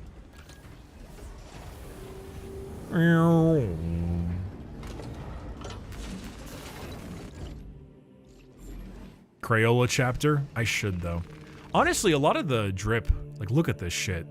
The drip has been getting really good lately. I don't really have much for the Bulwark yet, but everyone else. As a fan who just got into 40k earlier this year, was playing Darktide recently, spent 2k on minis and paints. The game is awesome, but as a writer, I can see a lot of room for improvement on the campaign script. I've seen a lot of people comparing Space Marine 2 to other Warhammer games, and it's not even close. You know, I think that is something that I probably should have agreed with you. I actually would, but it's board game night. Oh, that's actually kind of cool. That's kind of base, though. That's cool. I think you're actually right on that one. As far as as far as 40k stories go, I'm pretty sure it's like Rogue Trader, give or take, Dawn of War 1's campaigns, and then probably Space Marine 2. I think you're not wrong. I think you're not wrong.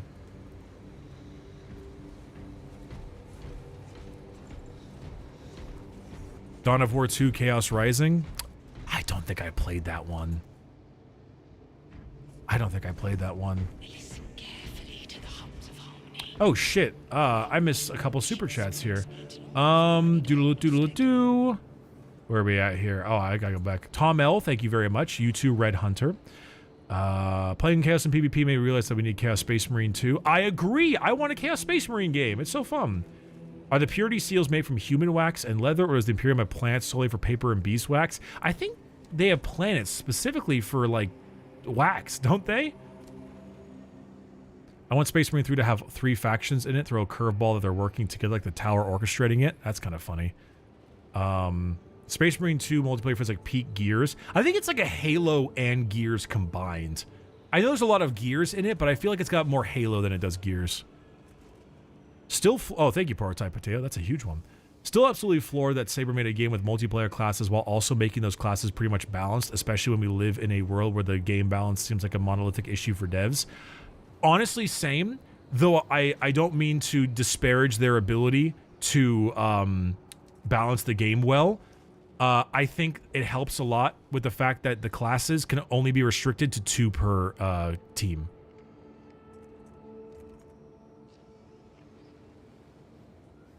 Which loyalists like Legion/Chapter do you think the mainstream audience will lack? Lack or should have? I feel like... Well, I want to see more Emperor's Children, but you kind of can't because they're fuckers in every way. Yeah. Brother, we must retake Bolter Fire and Chainsword Noises. Glad to see them include the Carcharodons, the more lesser-known factions. Also, who the fuck are Omega Marines? Aren't Omega Marines the, aren't they like a what is it? Ultramarine successor?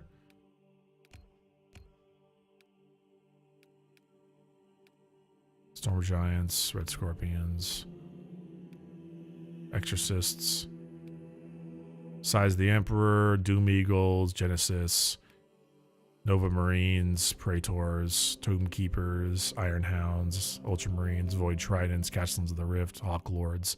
Where the fuck? What is this first founding? Bottom left? Oh, I already have it all done. Oh, because I wanted the Death Watch armor. Oh, it's unknown founding? Oh, so this is probably one of the cursed founding folks, I'm assuming? Now, one person is stuck. Why no more Sigma Marines? Let's not go too far into that one. Dawn of War 2 base game campaign progress directly carries over into Dawn of War 2 Chaos Rising. Maybe one day I'll play it. Hey, Ragnarok, thanks for the Prime sub. I appreciate it.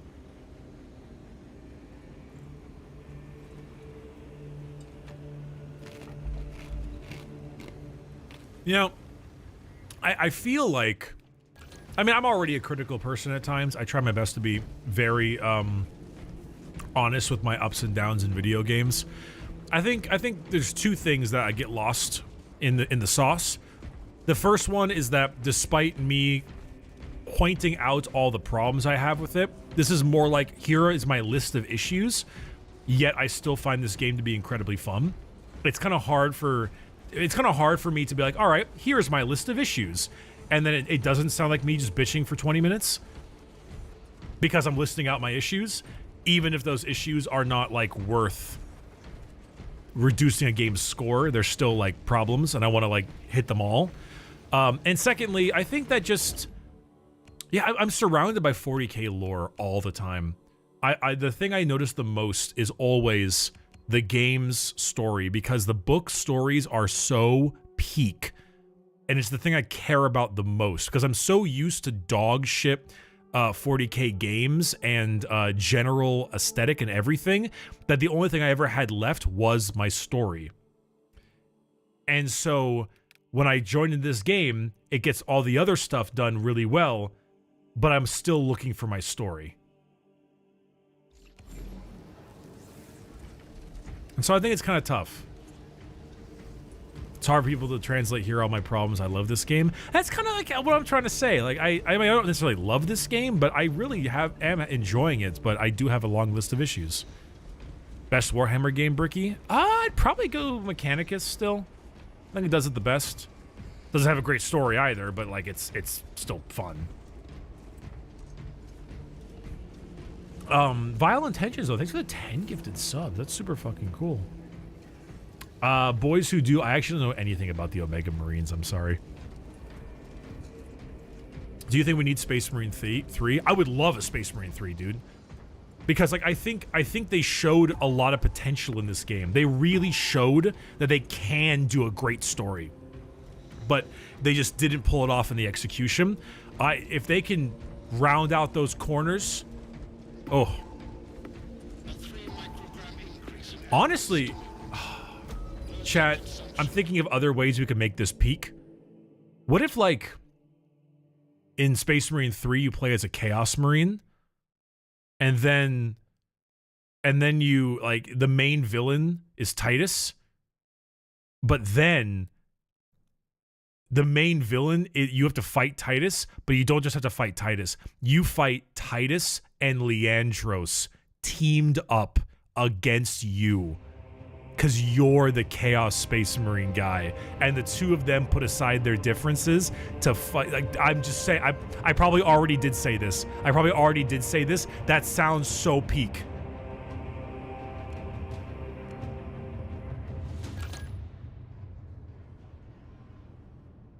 That sounds so good.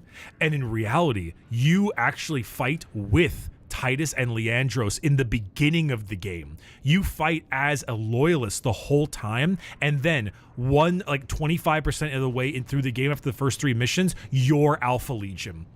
And then you get your sleeper agent orders and you turn on them. And then the rest of the game is you going back to your war band.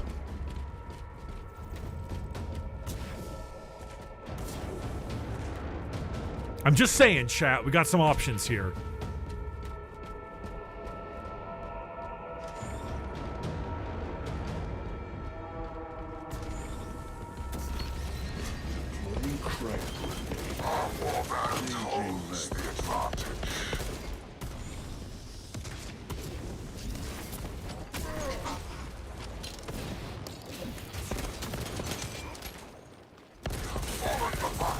I almost didn't get that guy. I was going to get really sad.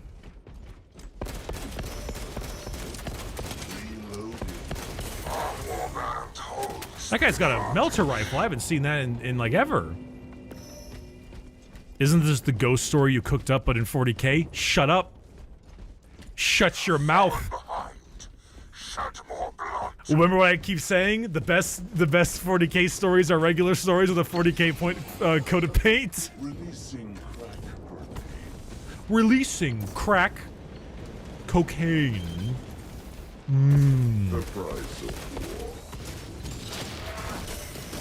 Yeah, okay, so it turns out jumping in directly at a guy with a melter rifle is a pretty terrible idea. And then Soap comes in Ghost's ass. And then juts out his dick. What? Did you not like my story? This Iron Warrior killed himself.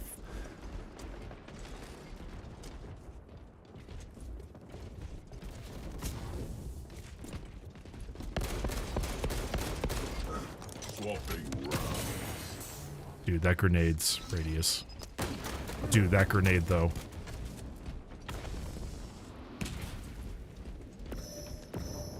I don't know, man. I like. Thank you very much, chat, for joining me with the little round table. That felt good.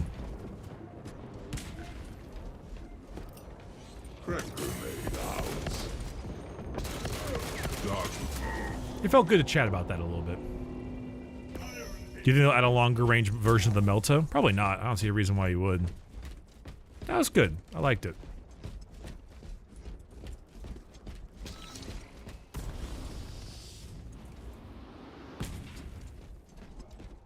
Have the Warhammer equivalent if I was never in that tank. I mean, I'm not gonna lie, like, I don't think Imra's dead. Like what, the dude just like turns into dust? I mean, he should know exactly how to deal with that.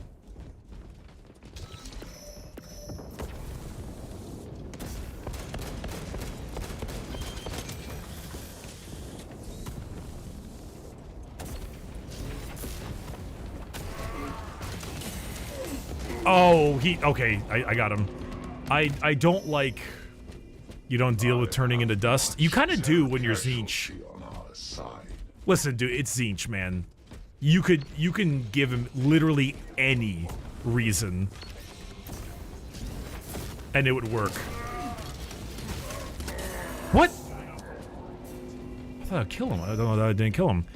I gotta be honest, I don't like the Power Fist very much, chat. Yeah, it's Tzeentch. Like, it's Tzeentch, man. Like, you could just do literally anything.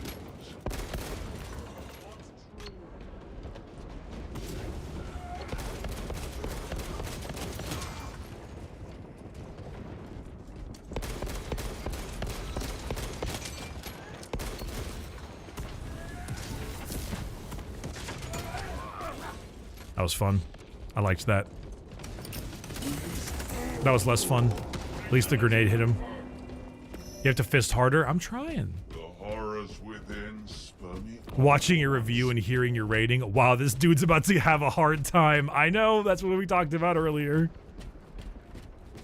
I know. It's alright. It's alright, they'll get over it.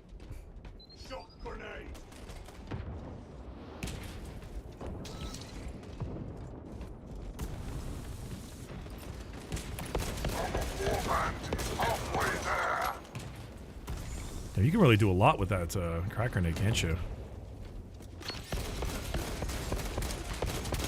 Please! I got him. I got him barely. I was very terrified, though. Oh, yeah, Bricky, what'd you think of the Lord of Change? It's pretty cool. My inner lore douchebaggery is like, there's no way, bro. Like, I saw the Lord of Change, and I was like, especially at the end, and I'm like, no, dude, there's no way.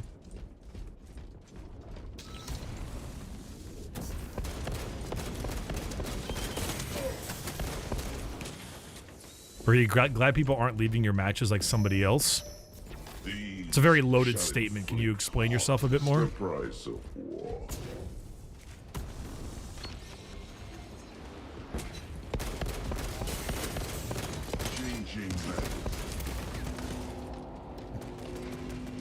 Oh, Doctua?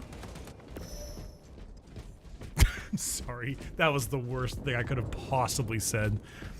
I don't think there could have been a single worse statement than that. Yeah, I deserve these -2s.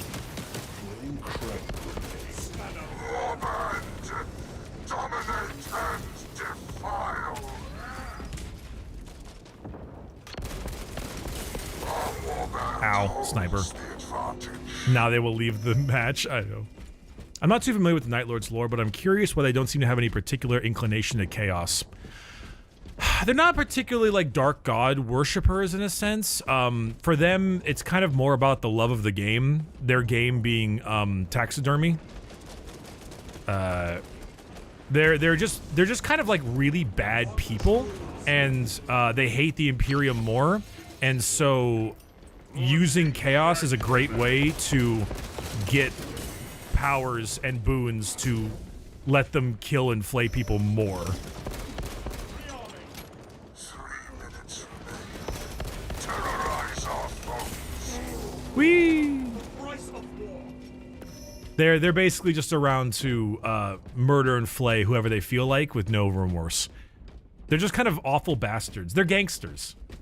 They're disgusting, murderous, torturous gangsters that just want to pick on people who are weaker than them.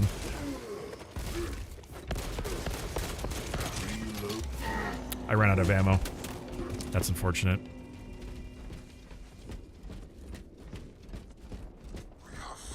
Yeah, that's about it, honestly.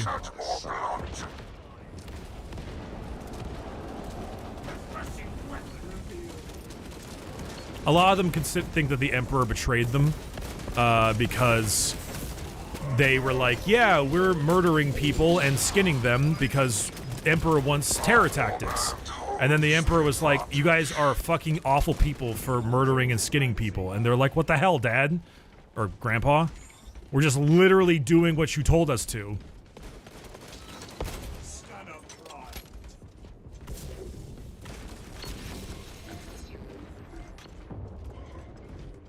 Dark Eldar and Night Lords have a lot in common. Yep, they really do, actually.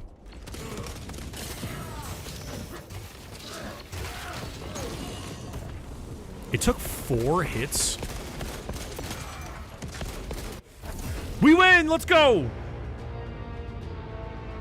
Hey, what's up, Saucy and Gage NATO? Thank you for the primes. I appreciate you two very much.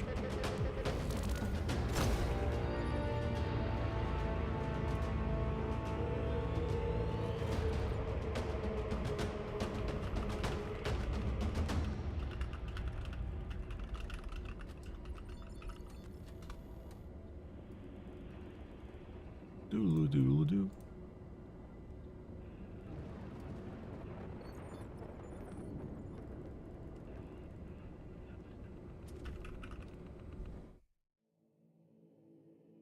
What are some good bad guy books in Warhammer? Chad, have you guys ever read the Wordbearers trilogy about the Dark Apostle?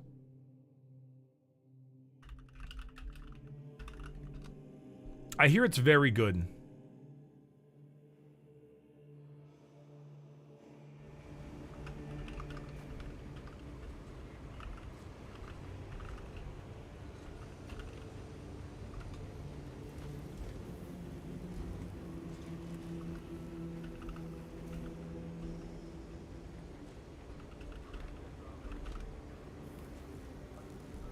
Yes, the Wordbearers is good. Fabius Bile books are good. Night Lords and Lord of the Night books are also awesome. Yeah, that's right. How I heard the Fabius Bile Omnibus trilogy or whatever is really, really good. I have yet to read it yet, though.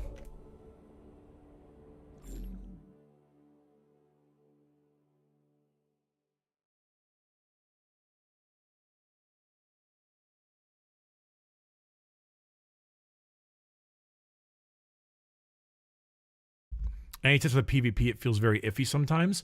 Define what is feeling iffy for you, and I will do my best.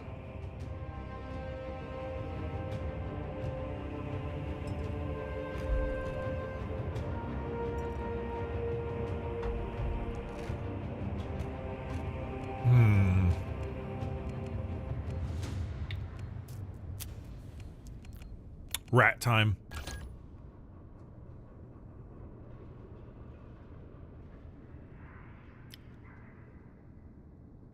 What was in the cup?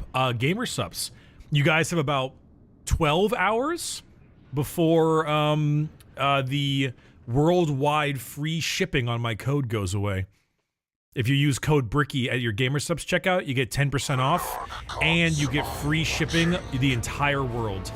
Doesn't matter where you are. So hey, if you're interested.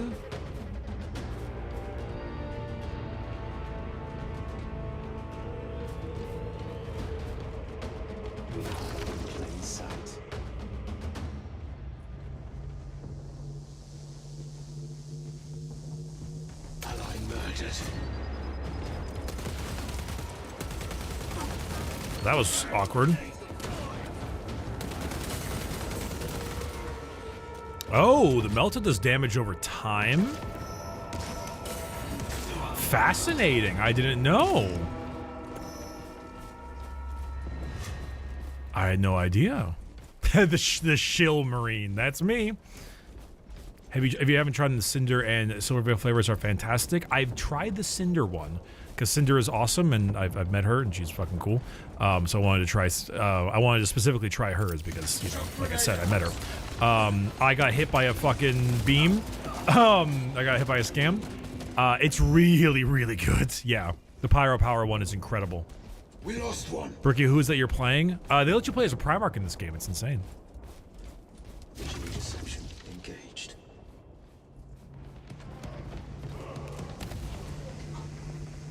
Blind them.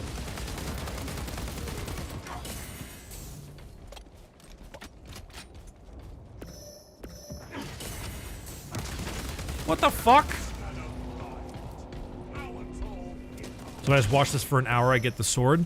I believe that's the case, yeah. The only thing that I can't give you is the Power Fist. That's like a VIP thing. There's like certain streamers that can give you that. But yeah, that, and if you do, if you gift 2 subs, you get the bolt pistol skin. Chill Marine, activate.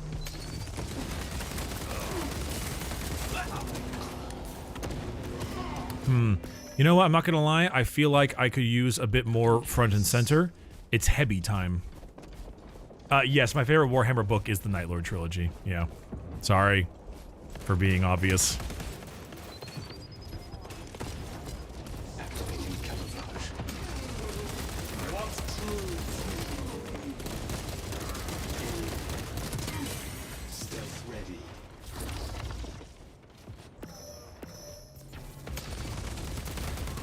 Got him. That was pretty good. Excuse you, Death Guard.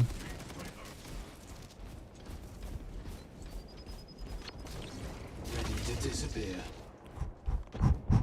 Rat behavior, rat gameplay.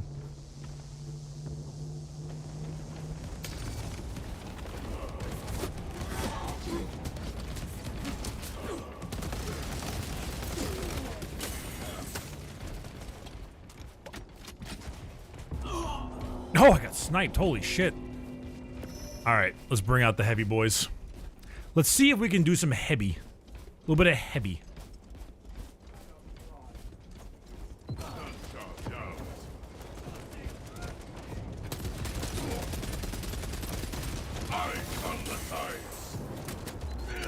Damn, I got hit by a crack grenade. That blows. Did my stun grenade miss? That's weird.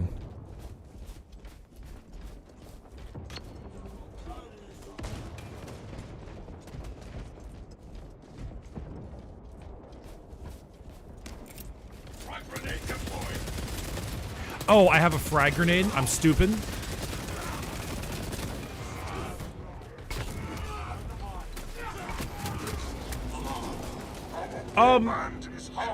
My big steppy. I am not so easily slain. What happened to my big steppy? It didn't do the break.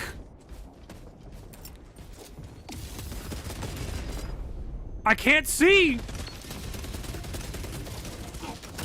I can't move either. God, I hate that grenade so much.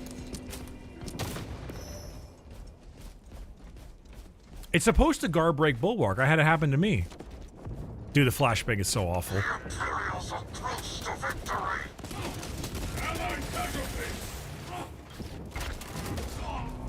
Well, I screwed that one up so bad. I tried blocking and I forgot I can't block, and then I tried the big steppy and I fucked it up. It's not working, chat. The heavy was not the right call. Or maybe it was, and I'm just playing poorly. Throwing frag grenade. Eyes on the tide.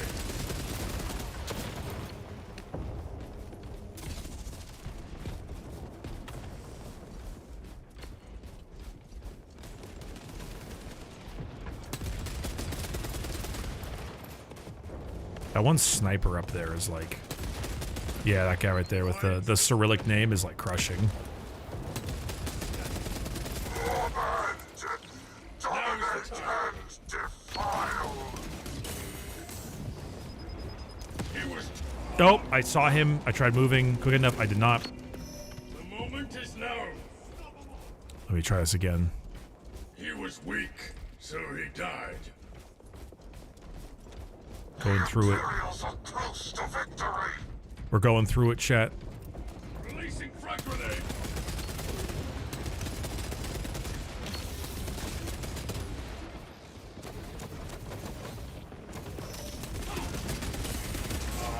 Damn, the snipers are doing really, really well. I don't like they barely missed any shots against me. It's kind of crazy. In fact, Special deployment ready. it's very crazy. Frag grenade out. Nah, it's fine. I'm sure it's fine. There are no kill cams, no.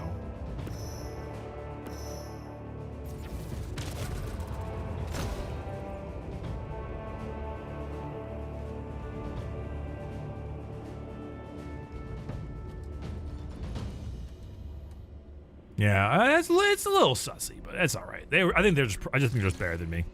I think they just hit really well. Oh yeah, well, it's a bunch of Cyrillic names, but they're really high. 13 and 2. Holy fuck, man! Damn, that's nuts. That's huge gaming.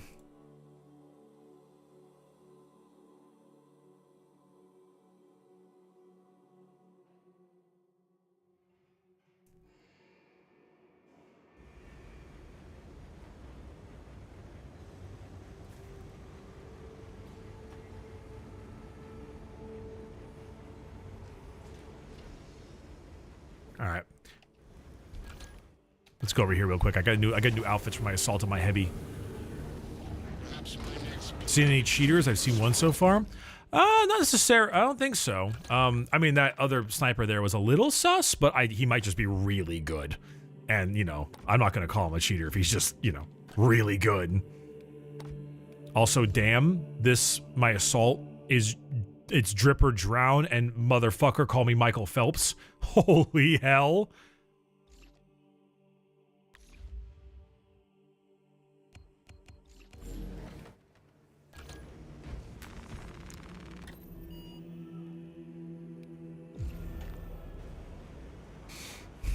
Yeah, dude, fashion time is so good.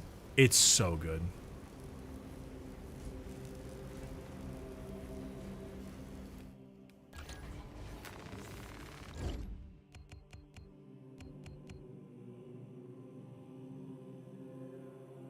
I wonder if I can... Oh, yeah, I want to change that. Yeah, okay, so I don't like the Power Fist much. I only need to win 6 more matches to get the skin, though, so I think I'll just keep it. I do think... how many more do I need to win for this? 17 matches with the heavy bolt pistol. That's so much. I don't want that many, but whatever. The shock grenade is, like, insane. I use it all the time because I hate it. I hate it to death. It is... the most powerful gun I have ever seen.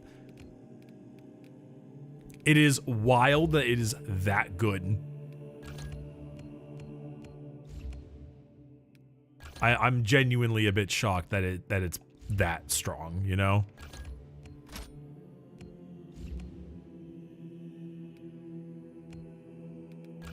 Do I have the fancy? I do. You know what? Let's try out the Stalker bolt rifle. But we'll make sure we still have a rat class on the other hand. How Am I not? Okay, no, I did get those properly.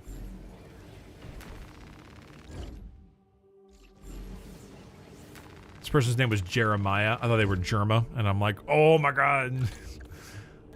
Look at it. There he is. He's escaped. Oh, the Black Templar's helmet. That's right. I never got that one yet. Time to unlock Iron Hands items. I finished up all of the Heretic customization. I'm just trying to get as much as I can. The grind to unlock stuff is a bit much IMO. It is in PvE. I actually don't mind it much in PvP, mainly because the games are so darn so darn quick.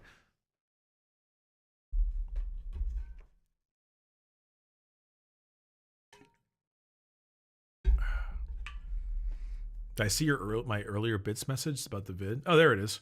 This vid, scree. Oh yeah, we did this whole roundtable thing, Chameleon, earlier. I disagree with your point. You said the game didn't put Warhammer on the map. It's a massive commercial success. Several people I work with and neighbor become Warhammer mega fans overnight because of the game. Okay, that you got that incorrect. I did not say Space Marine 2 did not put Warhammer on the map. I said it wasn't going to be the extremely good story game that like really kind of shows how good the quality of writing is. I'm pretty sure I said that.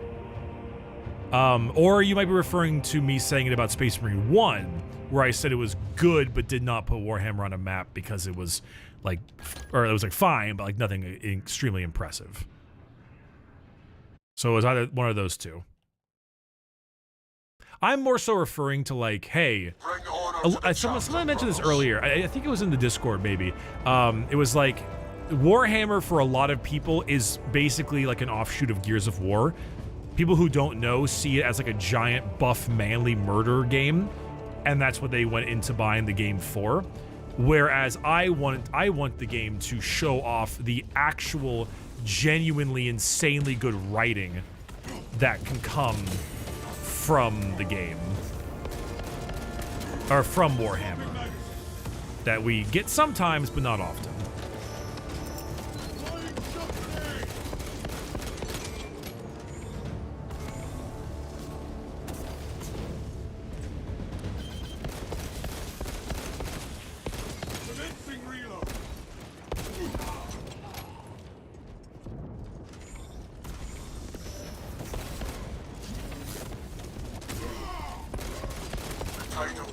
There we go. Sorry. Got it. I'm not gonna lie, Berkey, I cannot wait for your video of this game. That was uploaded earlier today. You may watch it now. Perhaps maybe I mean, there's always the possibility I misspoke. I do feel as if, I don't know, this is a thing that kind of like bugs me, and I don't know how to fix it.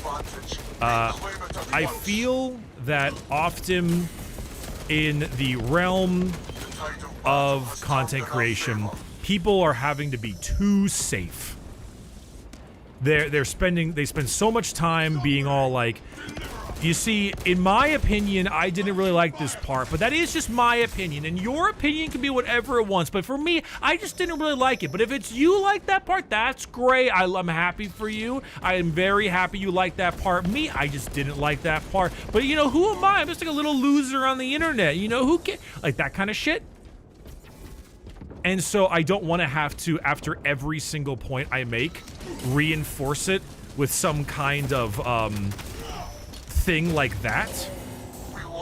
But then I feel like I get people who say like, oh, why did you say you wanted it to be as good as the first Heretic? And I'm like, I didn't.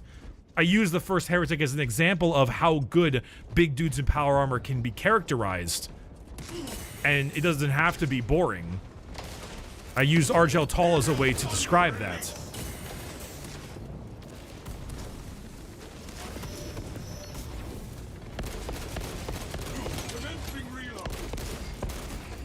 And so I can't tell, like, is this me doing this wrong, or what's wrong? I knew he would get me, but I was trying my best. it's tough. Like I try to make my assumption that like if I say, hey, we had that little bit of that miss.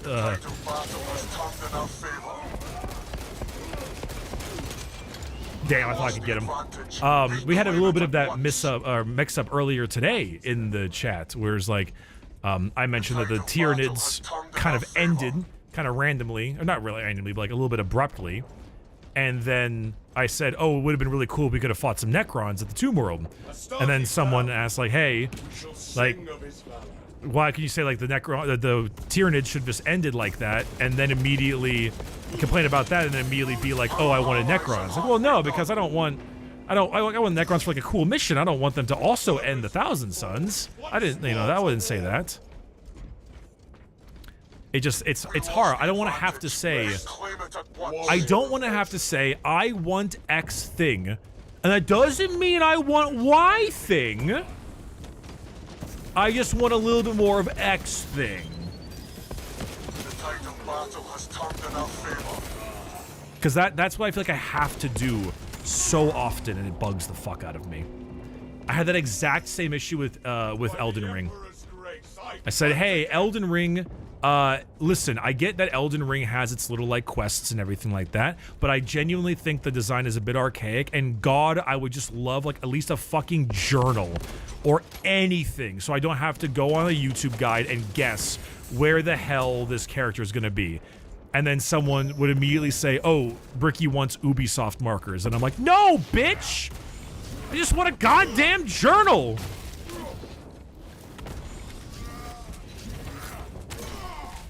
I just want something extra, you know?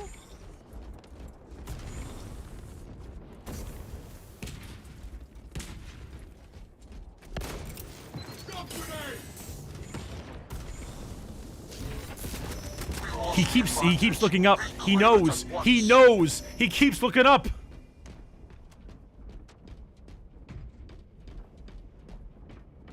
Yeah, it's like yeah, constantly like over justifying like everything and doing a whole just because I want X does not mean I want Y. It's just really annoying.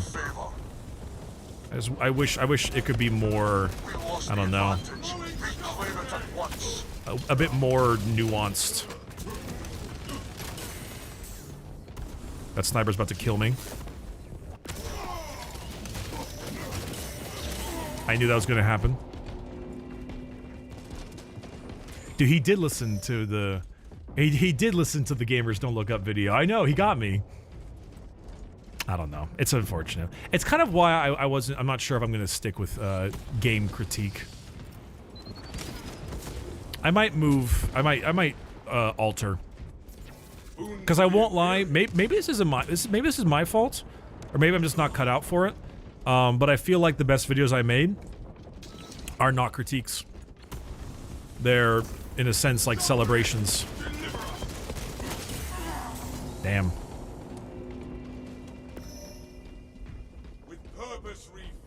You know, all the except maybe like journalism a little bit sometimes. I don't know. Depends. I guess it also depends on the video.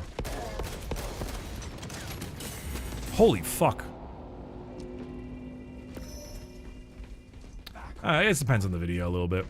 I feel like actually, if anything, the older the video, the older the video game is, the better it is to talk about. 3 minutes remain. You get people get too washed up with like opinions and stuff. I almost got him too. I almost did it. I think your videos of Alan Wake were bangers. I liked the Alan Wake videos, but guess what? The most controversial video of that whole one is the Alan Wake 2 video, which is the most recent. I feel as if newer content is like, people are very swept up with their emotions, and you don't really get time to digest it. I mean, come on, chat. Like, we can talk about Last of Us 2 now, but could we talk about Last of Us 2 then? Bruh, no. No. No, we could not.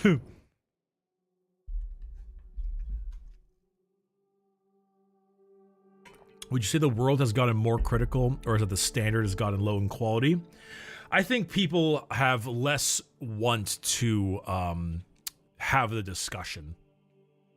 I blame social media and low attention span. I blame 140 characters in Twitter.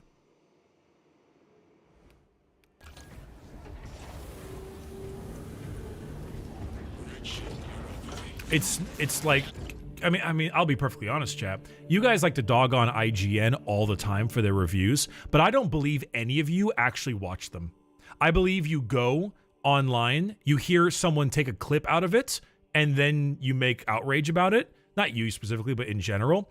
Or you skip to the out of 10 scale at the end. You don't listen. You jump to the end and look at the out of 10. Like, I just don't believe you, you know? Or someone will say something like, this game has too much water, post it on Twitter and be like, Lamau, IGN at their shit again, classic. And then you'll retweet that.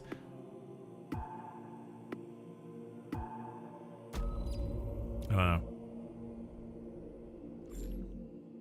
Their opinions are shit, why would I bother? Brother in Christ, you haven't watched the video, that's the point.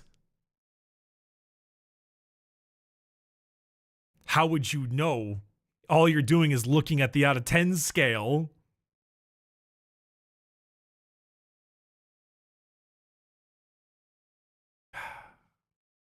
Why are we mostly water? Because Poseidon's an asshole.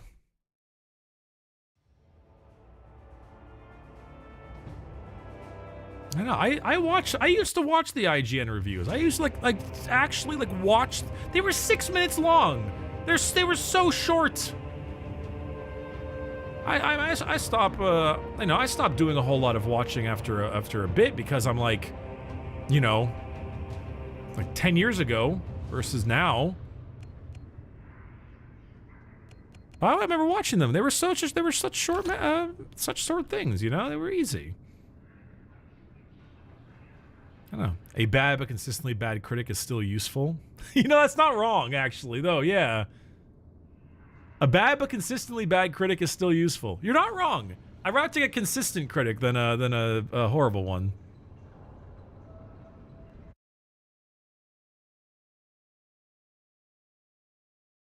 I don't know. It's my personal. Yeah, not bad. Let's see what we got. Yoink.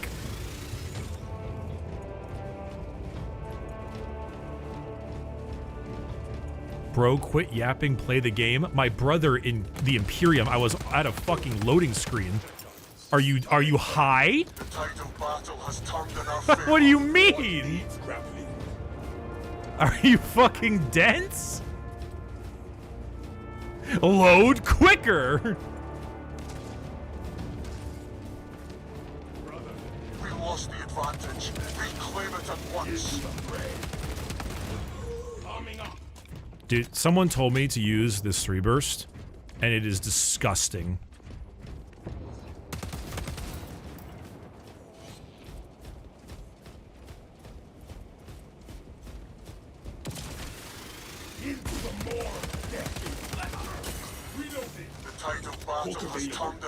You know that sniper was waiting. Oh my god, he is! He was there the whole time! Alfarius was in my ass! And he was prepped! And he was arriving! Holy! Whoever slays an Astartes forfeits their life. I gotta be honest. If they put the same amount of character into... that they put into Decimus for the rest of the Astartes in this game, I would have liked him. Goodbye! Never mind! I don't care anymore. I don't care what I was saying. See ya!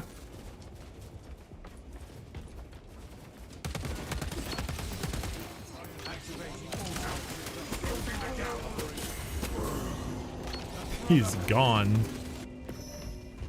Random question. Bricky is a Yank. Has he actually ever shot a gun? I own a gun. Yeah. I'm not like a gun nut or anything like that. I'm not like a, and I don't quite understand guns very well. But I don't know a rifle. I own a shotgun.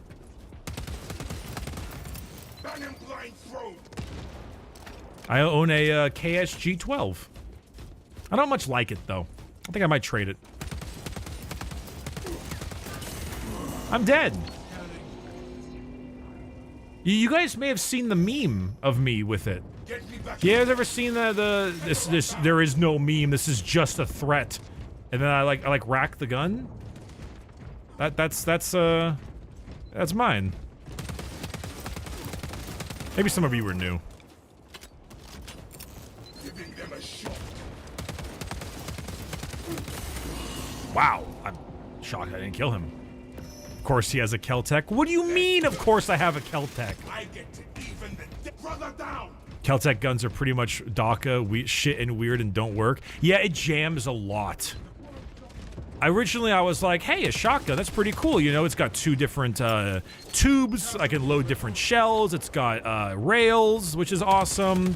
It's a pump, so it's loud, and therefore people will hear it, and that's important. It's bullpup, so it's got kind of like a short barrel, which is neat, because then it can, you know, I can...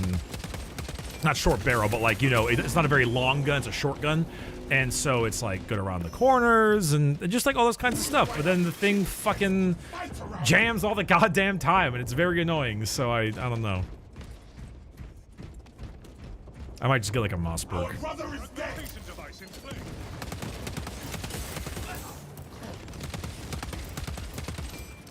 Oh, what a terrible time for reloading. Our allies are halfway done. Personally, and chat, I've talked about this with chat before a couple times, and I'm going to talk about it again, and you're not going to love it. At least some of you won't love it, but some of you might appreciate it. I don't know.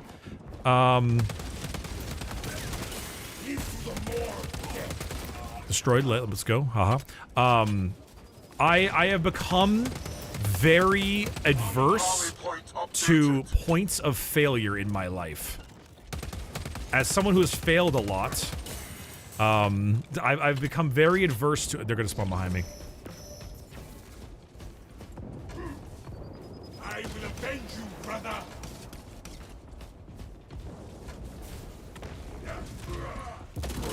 Found him. I become very adverse to points of failure in my life. And because of that, I start to think that, like, I've overcomplicated too many things. Now, I know you're probably going to be like, this is stupid, Bricky, but I don't, like, if I ever own a pistol, which I'm open to, I would never own, like, I don't want to own, like, a Glock. AKA, like, one of the most reliable pistols of all time, because it has a magazine. And I would prefer to own, like, a revolver.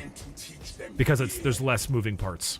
It's just, like, a nice, like, cylinder, and it's easy.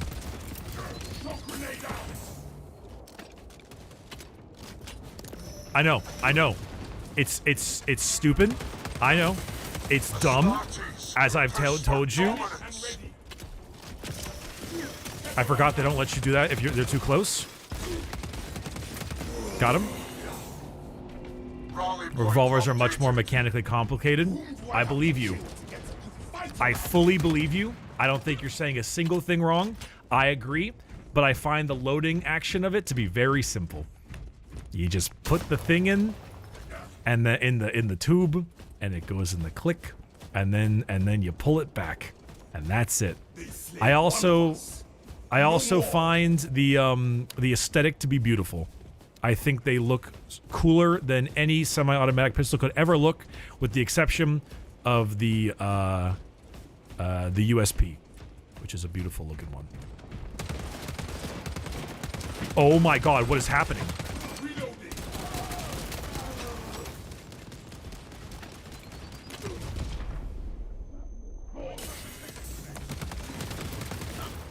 We're good. 1911, bruh. 1911's pretty cool, I won't lie on that one. Side note, I am not a huge fan of any kind of rifle that has a magazine either. I know, I'm weird. I would very much love a nice little bolt-action rifle. I would adore one of the best looking guns I have ever seen is the Mosin Nagant. It is gorgeous. It is beautiful. It's a nice little stripper clip, I think. I don't even know if it uses a stripper clip. And it's just like, 1, 2, 3, 4, 5. pull the thing back. The motion is notoriously terrible. That the function, you might be completely right. I am referring to it aesthetically. If I were to get a bolt action rifle, I would not get a Mosin. I just think it looks pretty. We lost.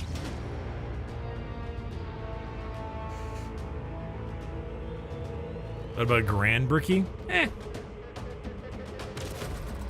Bricky, please no.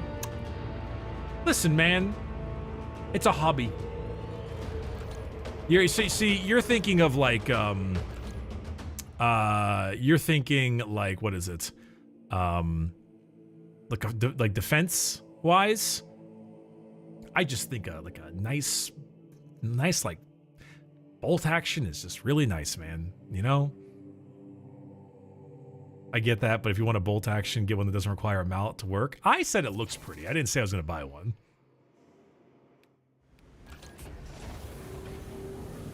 What about a Winchester repeating rifle? I don't know what that necessarily is, but I do love me a good lever action. Those are pretty cool. Just for his Californian pilled. I know, but I don't know, man. It's just, I know, California compliant bolt gun, goofy ass looking at. But I don't know. It's, a Winchester repeating rifle is normally a lever action. Oh, this just shows what I know. But I don't know, man. There's just something about like if I were to ever like own a firearm outside of the one I currently own, I wouldn't, I'm not like a home defense type person. I'm just, if I want a home defense weapon, I'll just get like a fucking Glock, you know, whatever. If I were to actually like own a gun to do gun things, I would love to get like a bolt action rifle with just a nice scope, so I can just like do target practice in a big desert. I'm in California. There's a ton of big deserts. And just kind of like practice. Just sounds fun, you know?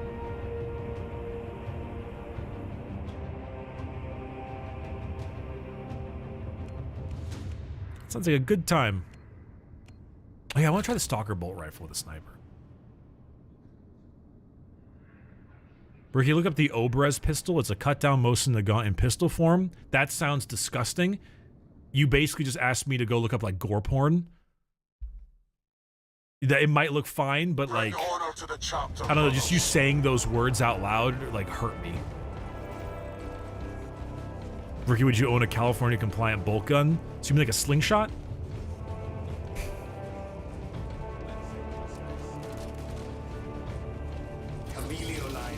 Activated.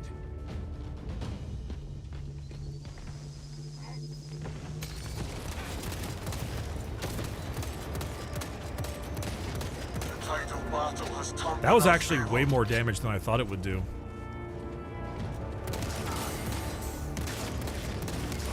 Oh, that last one. You got him. Just own a cannon and wheel it around. I own a cannon for home defense. Yeah, I don't know. I find the old school like rootin' tootin' stuff to be fun. I mean, if I truly wanted some kind of home defense thing, I'd probably do like a Mossberg or, you know, just like a Glock or something like that, or like something along those lines, you know. But that's not really something I'm particularly worried about. Oh, maybe, who knows? Maybe if the channel gets too big, and I'll be like, I need this. They shall not see me. We lost the advantage. Have we considered the possibility of getting a 105mm AC-130 cannon? Anyone have any experience with that? How's the gun cleaning like? Also, hey, Winkers, thanks for the 5 gifted subs. I appreciate that. 105, that's the small one? No, it's not. The 105 is the big one. The small one's the 40, isn't it? No, that's the middle one. The small one's the 25, isn't it? Emilio line engaged.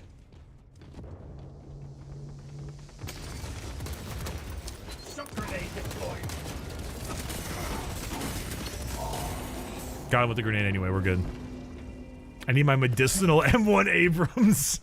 See, I knew the moment I start playing 40k games, chat can devolve into conversations about firearms, even though I'm not a particularly big gun guy. Unseen, I stalk my target. Did I not get him? That sniper's gonna kill me? Oh, I did get him. Never mind. I feel dumb. Strength in numbers, brother. We're all old men. A little bit. Concussive ordnance thrown. Rally point updated. Stealth ready. My medicinal ACR with a heartbeat sensor. They shall Ah, the Modern Warfare 2 special.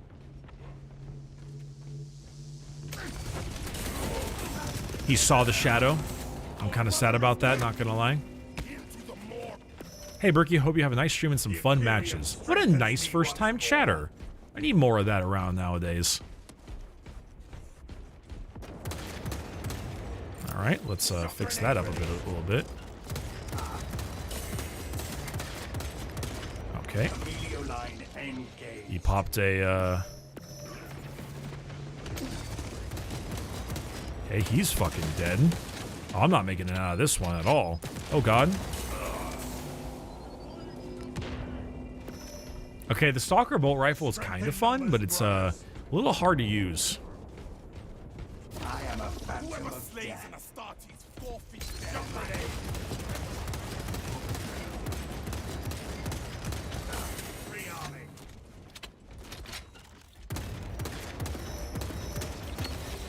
Line cloak ready. Well, this is a very unfortunate time to cloak, but you know what? We're making it.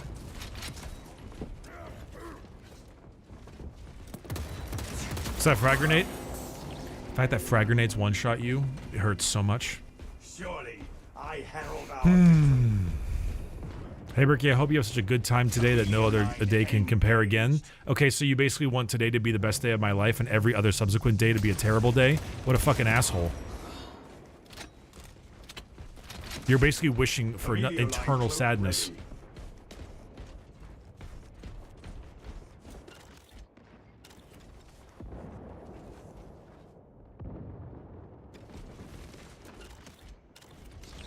active camouflage charged. Whoa, suffering upon ye. Amelio line cloak activated. Concussive ordnance thrown. Our allies are halfway done. That was kind of funny. I'm assuming he was blinded. We traded. That's very funny as well. You've peaked, Brickle. Oh, I'm peaking right now. You think I peaked? I haven't even begun to peak. Amelio line engaged.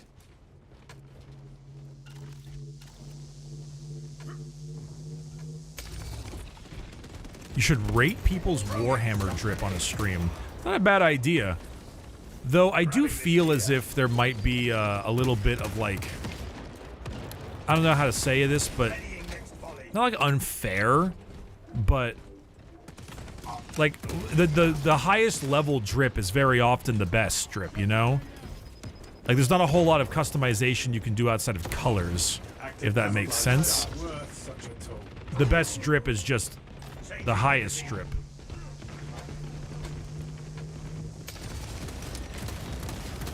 Oh, he saved his Iron Halo, that shit. Oh, he's dead. That shitlord.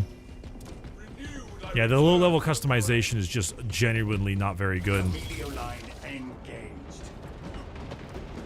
Grenade deployed.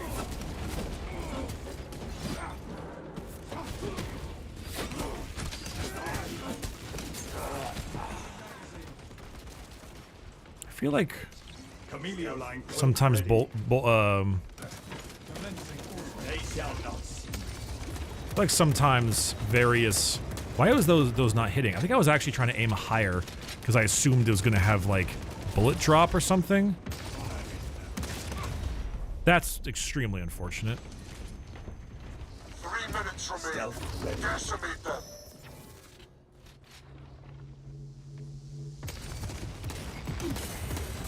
I saw him and I missed. I missed. I'm so mad about that. I missed. Yeah, the Stalker bolt rifle is it's not quite doing it for me. I'm not actually doing a very good job.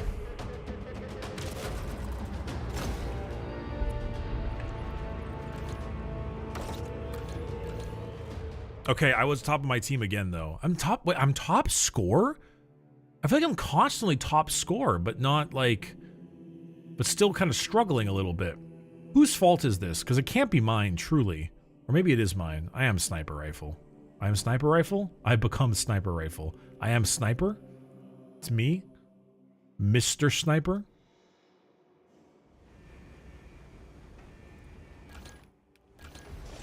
Probably a dude that's 1 in 10? Maybe. Oh wait, why am I even over here? I don't have any drip.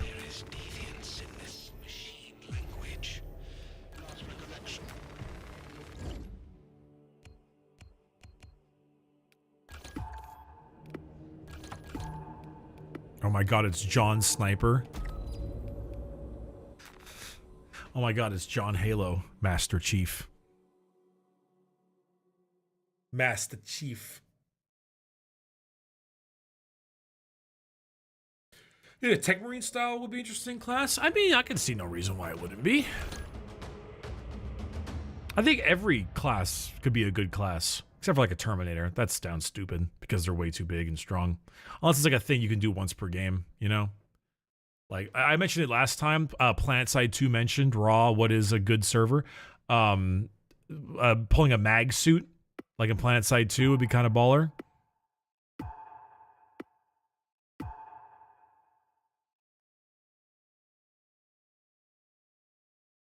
The Dark Gods are watching. Oh, was it a max suit? Oh, I always fuck that up. I thought it was a mag suit. Or like a Mog suit, like I'm mogging you.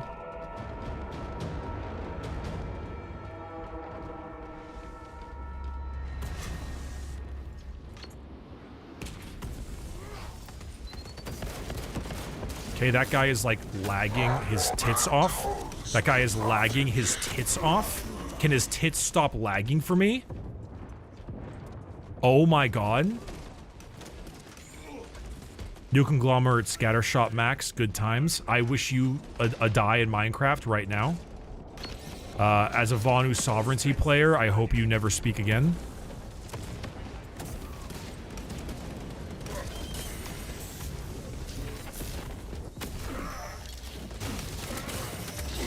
Damn, no one was there with me. I'm Sag. I'm sorry, New Conglomerate. Die. Hey, Bricky, would you recommend getting this game? Yeah, I'd say so. It's pretty fun. It's got a lot of good stuff. Casualty on our side.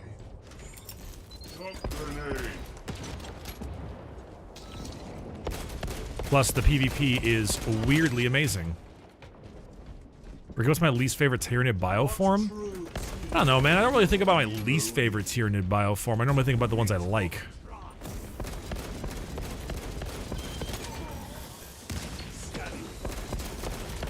Okay, someone dropped like a grenade there or something and fucking annihilated them. Why is it telling me to go over there? I wasn't even looking that direction. What do you mean?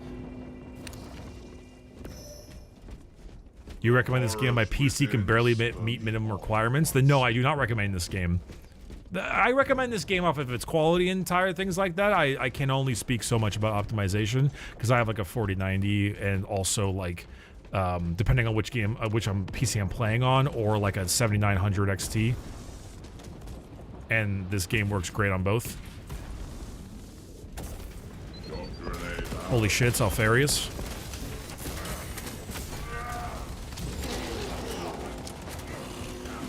I'm looking forward to the Krieg release next year. Is it like a big Krieg release, or are you extrapolating that data because they showed a picture of a Kriegsman for the Astra Militarum Codex? Is it me or Xbox servers borked? Someone in chat, I think earlier, specifically said the Xbox servers were borked, so I think you're right.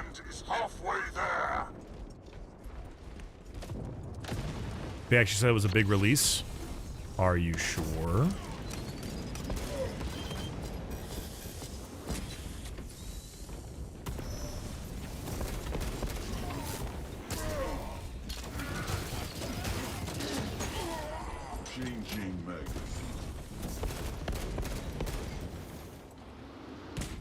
Yeah, during their presentation for Nova. Oh, I didn't even watch the presentation for Nova because it looked like it was such a giant pile of nothing. I didn't even watch it. It felt like it could have been an email.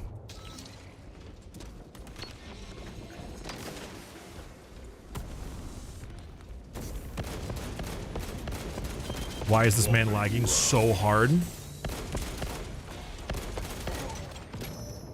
That guy's got it. Oh, does that guy have the plasma incinerator? He does. He's level 23. His name is Tank with a 4.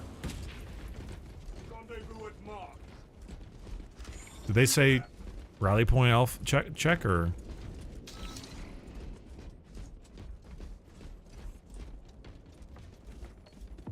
They did not. Rip.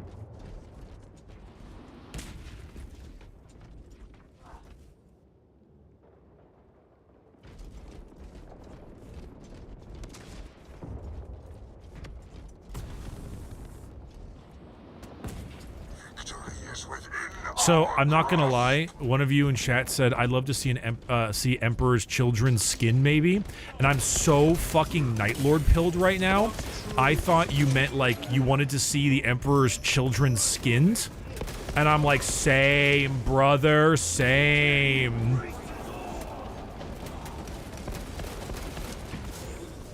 And I gotta be honest. I think I've got a problem. I'm just like, yeah, let's go, hell yeah. I'm like, oh, okay. You mean a skin for the playable Emperor's Children. Right, right. Gotcha. Stun charge out. Inserting. I'm assuming that guy was blinded because he... Okay, that guy's just standing there lagging.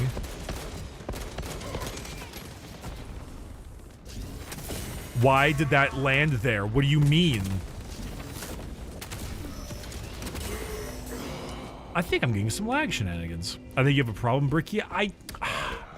Where's my skin cape? You gave me a Night Lord and there's no skin.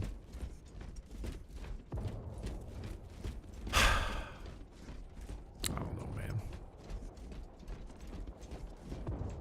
Jetpack wouldn't work with the skin cape. Yeah, you would. You just put the fucking cape below the jetpack. Okay. Brother and or sister, do not add realism to my 40k game. Put the fucking cape on the backpack.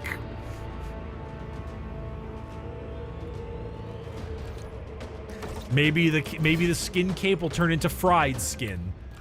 It's not important. Put the candle back.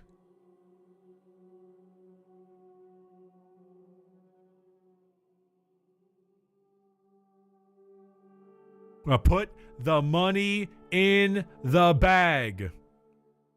Put it in.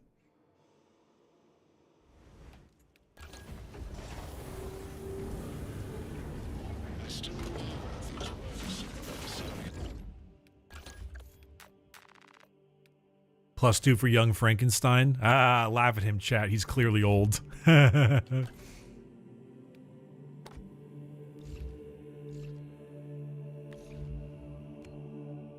Ooh, new gun.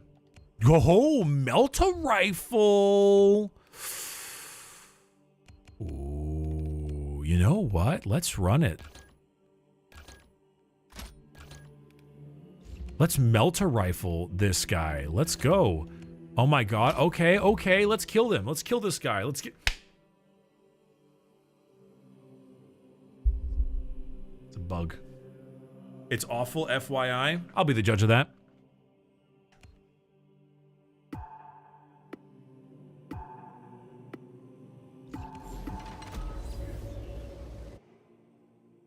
This is a pretty terrible map for the Melta rifle, I'm not gonna lie. How does controller feel while playing on PC for this game? Incredible. The controller is easily the best input for this game. If you play using non-controller, you're crazy. Titus, so what happened on Gry after I left? Cue video montage of Malum Kaido blasting chaos, singing "I'm Still Standing" under his breath. You know, ironically, remember you know, I harped on the whole Calgar thing. If instead of Calgar, it was Malum Kaido jumping out of that, that would have been the fan service I'm okay with. That would have been the fan service I would have fucking loved. I'd have been like, let's go, my boy! That would have been fun. The beaky helmet and everything. The memes would have been so dank. The memes would have been insane.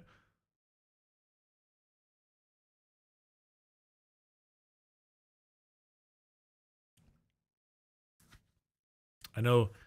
I'm glad that people appreciate that there's not enough beaky helmets. There needs to be more beaky helmets up in here, you know? It's pretty good. Yo, what's up, Junie? How the fuck you doing? Are you here to join the heretics? I'd hope so, because that's what we're about in this world. Definitely think this game has broken, and I don't think I think we're going to be kicked out, or we're stuck on the infinite loading screen. Love to see that for myself.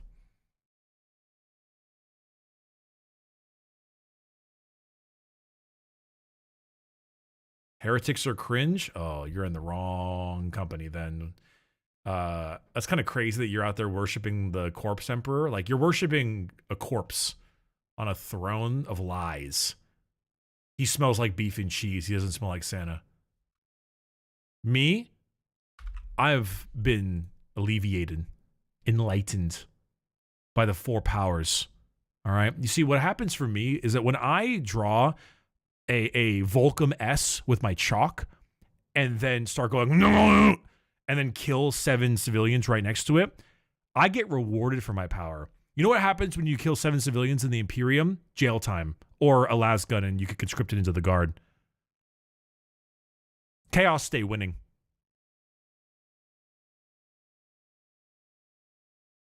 I have to task manager my game now because it's dying.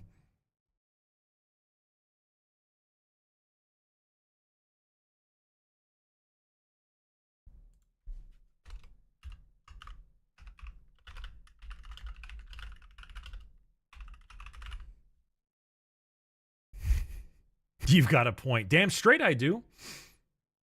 No, I mean, unironically, Chaos is fucked up, but it's hilarious and like it's more fun because the Imperium is awful, and I mean, Chaos is pretty bad too. But like, you know, I've mentioned this a few times already, and I'll mention it again. The Chaos is what happens when you push someone over on the swing set, and then that person puts a pipe bomb in your dog's ass and blows them to bits. Like, did they deserve retribution? Oh, totally. Did they deserve that level of retribution? Probably not. That was a bit much. Shane Dawson.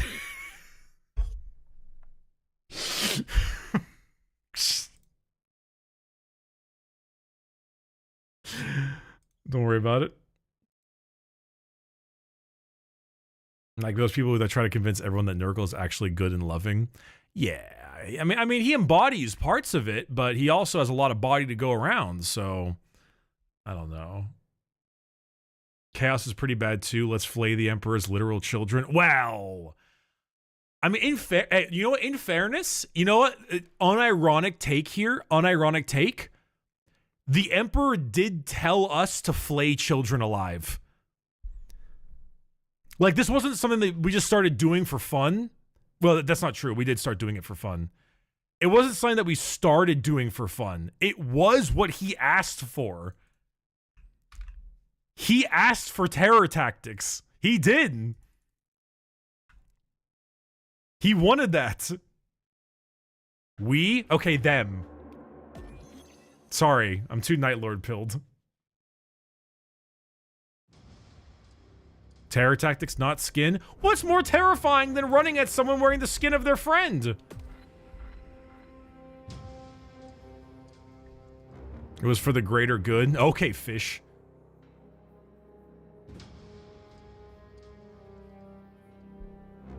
If another chapter of Marines were to turn traitor, which do you think would do it?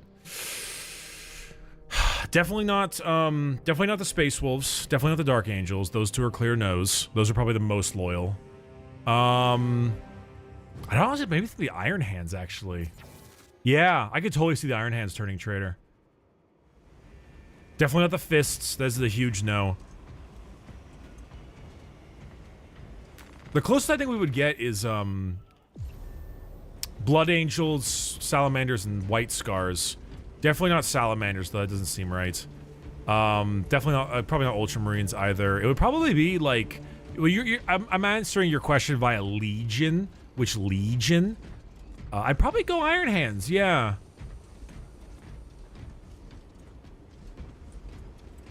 Yeah. Raven Guard? Maybe Raven Guard. I forgot about them like everyone else. Maybe Raven Guard. Iron Hands are a bit loopy. I think Blood Angels as well. I go with Iron Hands or Blood Angels. Blood Angels are pretty loyal, but they have that whole, like, Black Rage thing, so, you know.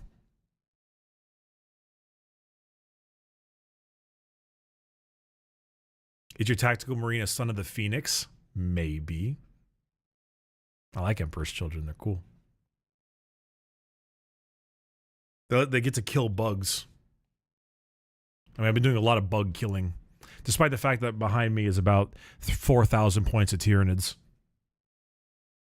Underneath about 10,000 points of Necrons. Yeah. Sorry, Junie, but your kind will not survive the sunrise.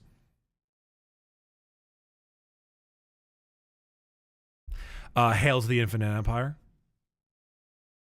Here's the thing, chat. Warhammer is so, like, varied and interesting that basically every faction I'm interested in its own way besides, like, 3.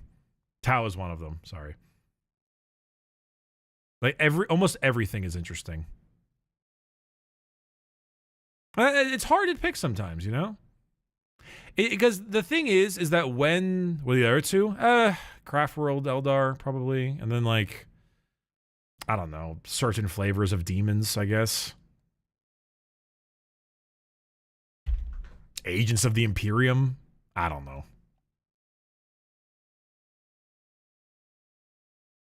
Berkey is not Gundam pilled. It's not the Gundam part of Tau that I'm not interested in. It's that their cultural aesthetic is not fleshed out enough. Does that make any sense? Like Gene Stealer cults, for example, right? Gene Stealer cults are going really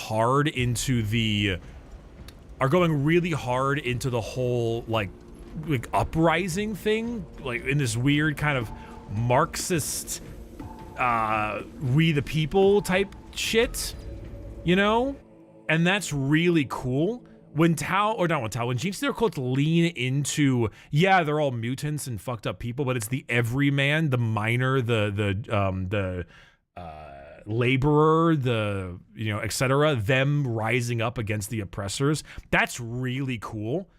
Tau's whole thing is supposed to be a unified force, a unified coalition of aliens, and it's just Tau, some big mechs, and a couple Kroot. And that's not particularly great. I need more. They're getting there.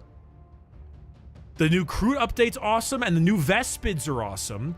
But Tau also have a psychic bear. They have a psychic Ursine, and that's not a model, which is insane to me.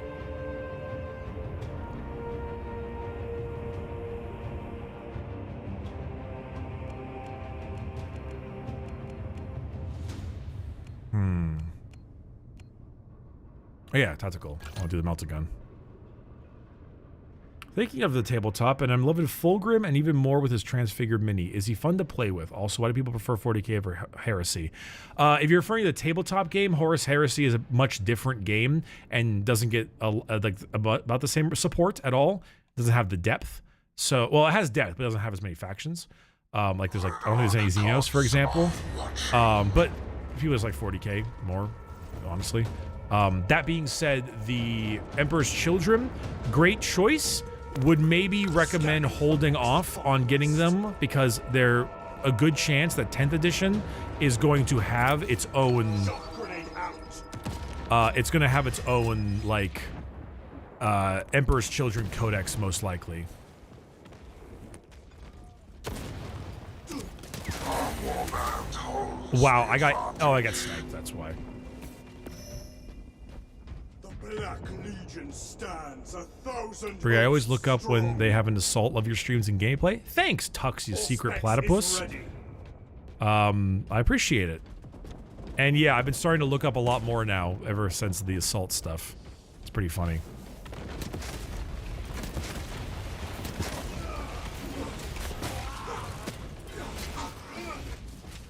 Rearming. None hide from my gaze. Blind them. Did I miss? What truths you reveal? It's a really bad spot to be in because I can't see around the corner. Oh, I'm definitely dead. God damn it, sniper's insane. Owie. Fuck up, Bricky. They're looking up now. What do I do? You go around corners.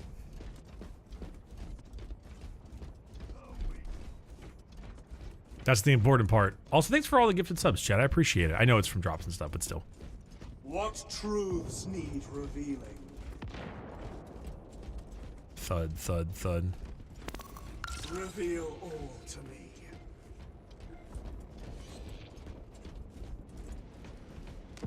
me. Thought there would be a sniper.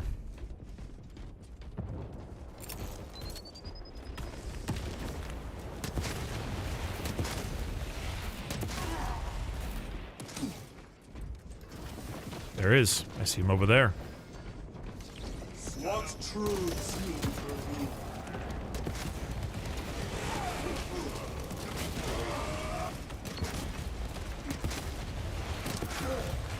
Okay, like, I can see the use of the melter rifle. It is a little bit, Can I hit the other side? I can. It is definitely very short range, clearly.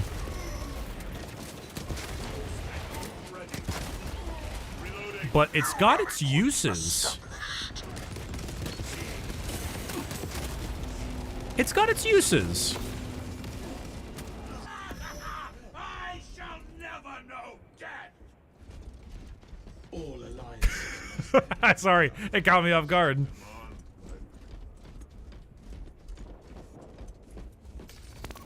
None hide from my gaze. Sunshine out. Yeah, I feel like the Auspex helps a lot, actually.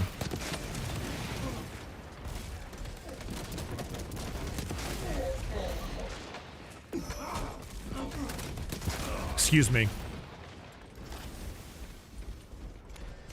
Also, it's nice to have a shotgun in a game like this that does an insta-kill, if that makes sense. Brother! I'm sorry, brother in crime. Crispy. Very, very crispy. Vision reveals the folly of blind faith. Warband is halfway there. That scan is just really good.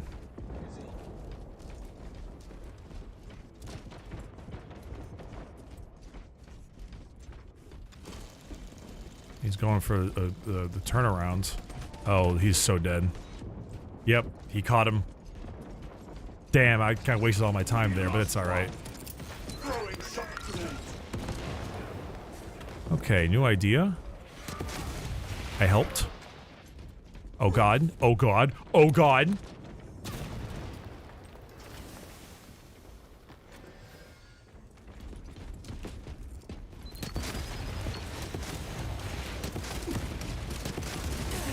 Will that kill? No. So the melt has a little damage over time effect on it, and so I thought maybe it would burn him down, but it did not. Hey, Vile Intentions, thanks for the gifted sub, and you too, PFC, I appreciate you. Hey, Bricky, sorry I missed the stream. I was in the middle of a Category 2 hurricane. What the fuck? Who the fuck says that? Who the fuck will ever say, sorry I missed the stream? I was in the middle of a hurricane. Brother, this is why we have the YouTube side of things. You can just watch it later. You're not missing anything. It's the same. It's just thank you for the hype train. Thank you for the bits, chat. I appreciate it. But like, my goodness. What is the least edgy or over-the-top faction in 40k? Probably the Ultramarines. They're known as the basic blueberries for a reason.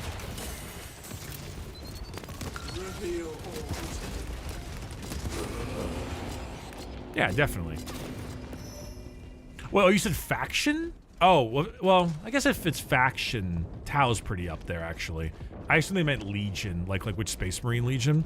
If it's faction, probably Tau. That was a mediocre scan. It's alright, I'll go around and murder them all. Hey, how's it going? I'm gonna stab you.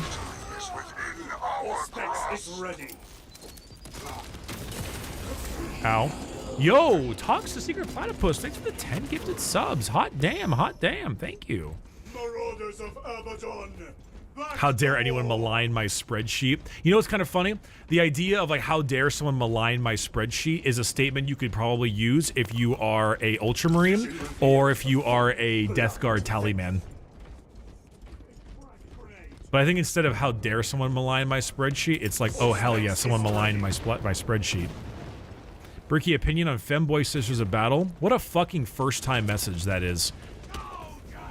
Jumps into the stream, says that shit, and just like keeps it going. Insane. What a first time chat. Thanks, Grey Fox, for the prime. Holy. Was there a Legion in a chapter? So, a Space Marine Legion were the original founding factions of the Primarchs. Ultramarines, White Scars, Salamanders, so on. After the Horus Heresy, Gilliman was like, bro, these Space Marine Legions have too much power. We need to divide them up so that we can make them have less power so they can't take over so easily. So they cut all the legions up into chapters, and those chapters are what they are now, of 1,000 strong. So you might see like Ultramarines, they're still around, they're a chapter, but then they have a successor chapter known as like the Genesis chapter. They're still Ultramarines, but they're a little different. The Imperial Fists have like the Crimson Fists, for example, and they also have the Black Templars, which are definitely not only 1,000 strong, but they find a workaround, and it's called lying.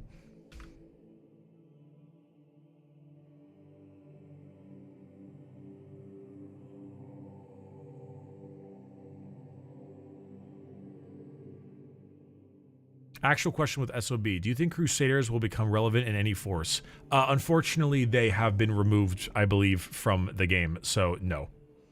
I believe they went to Legends. The only men you can field in the Sisters of Battle, I believe, are the Missionaries and the Penitent Engines. Though, I mean, if you're playing Sisters of Battle, I mean, you know, it's not really what you're trying to do. I mean, if you want to do like a, you said you want to do like a mixed gender force, I would just run Agents of the Inquisition in that case. Run some agents and see how that goes. Throw some Death Watch in there maybe.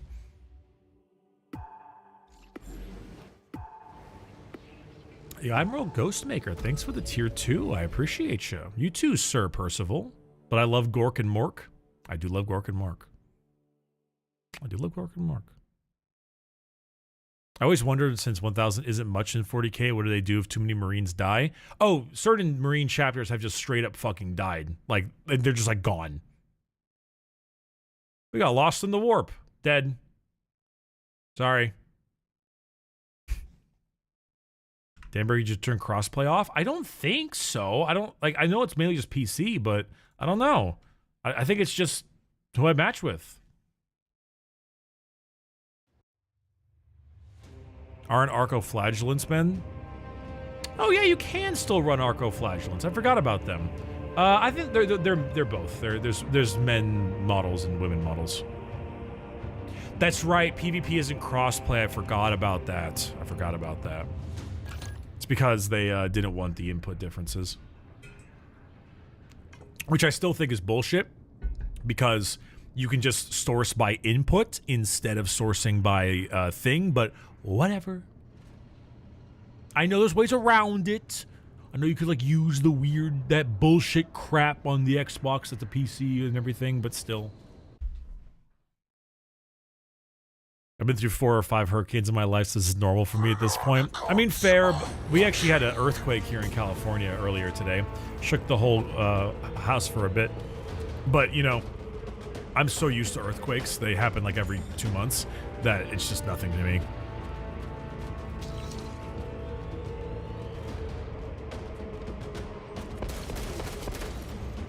Grenade out.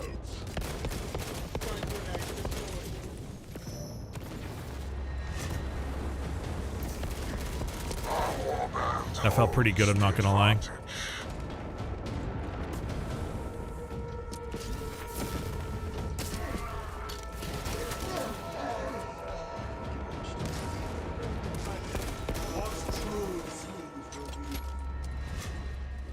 Someone's being shot over there. What a great start to that match. Fucking bopped people.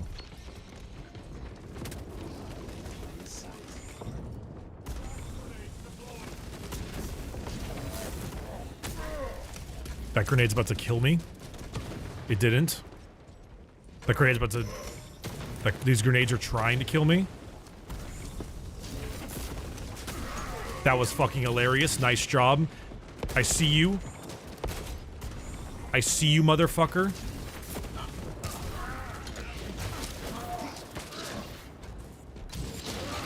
Get fisted, get fisted, get fisted.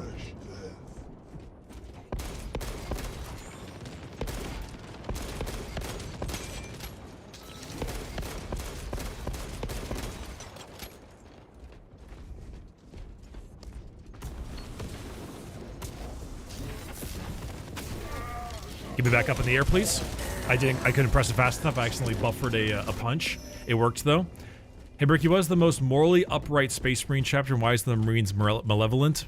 Mods, skin them alive. Hey, Isaac, thanks for the gifted sub as well. Appreciate you. Thanks for the hype train, chat. Level 8 hype train's insane this late at night. Very, very kind of you all. Thank you.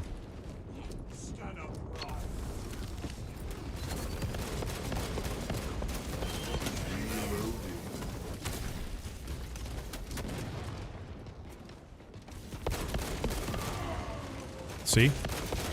Chat, they don't look up. Shit, they looked up. Swapping rounds. The price of war.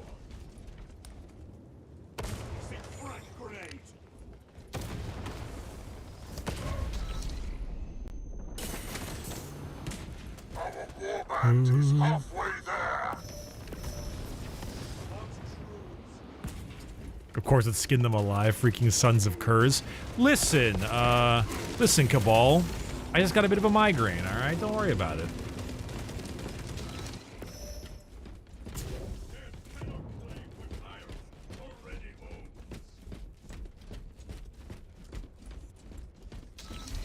Don't worry about it. Does the Chaos Marine Power Fist have claws? It does not, because we don't get to have fun things like that. Damn. I'm shocked you got me like that. We don't get lightning claws either, which I'm really sad about. I wanted lightning claws, man.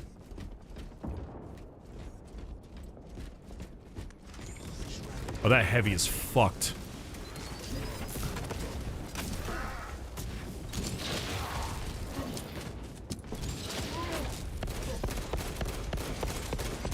Yo, fuck you, man. You want to keep running like that?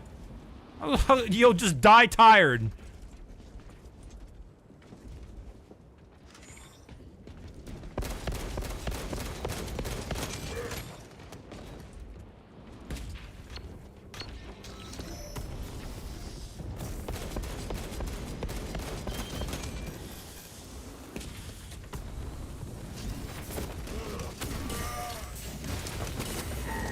I buffered a punch again. I meant to jump in the air. Rip. Is that an enemy? The fuck?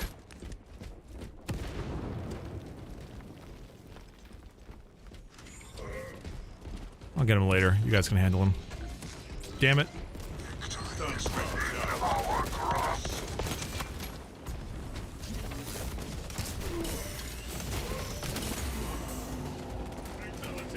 That other guy killed? Really? Oh, dear.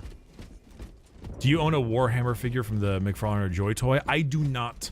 I'm waiting for the Imperial Knight one to come out. Because I'm not a big fan of the whole Joy Toy thing. It's like, it's fine, but it's not quite for me. That being said, the Imperial Knight one, considering how big it will become, sounds awesome as hell.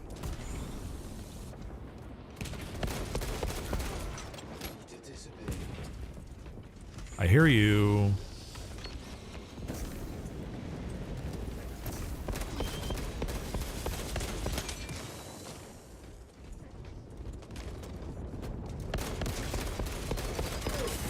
Get me out of here. Dude, the flashbangs in this game are insane. They're way too good in so many ways. It's kind of crazy. And it's the same reason why I use them, because they are too good. In fact, I think the grenades in this game are just flat out too strong. Like, the fact that this flashbang shock grenade is an AoE slow flash. AoE slow flash damaging effect all in one is wildly powerful.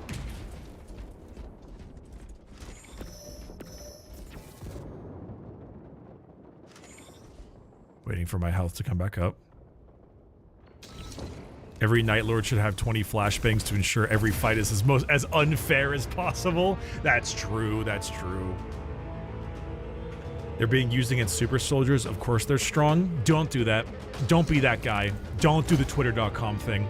Don't do the, of course they're strong. It's clearly meant for Astartes. This is a fucking video game, brother. The problem is the balance.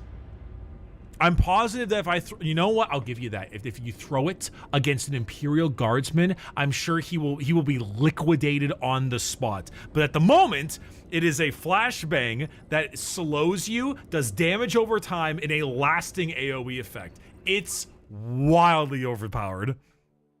In fact, the frag grenade too.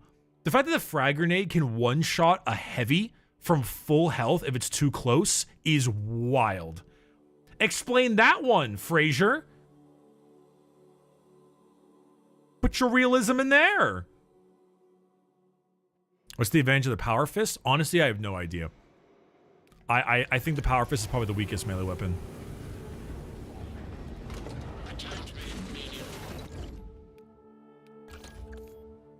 Grenades are OP because people can fly. Like the company, or that we have jetpacks, because only like one character can fly. Also, hi Taki, thanks for the prime. Melee is kind of funky. I'll give you that one. Melee is kind of funky.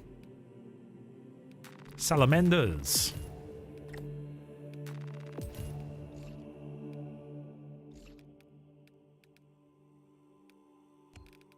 I mean, chat. Those of you who actually play PvP, like, you know, the grenades are really fucking strong. And probably do need a nerf. I don't know how they fixed it, but it can be annoying. Honestly, I would just get rid of the flashbang part of it. Everything else is fine. The stun, the slow, the damage, sure. Just get rid of the flashbang.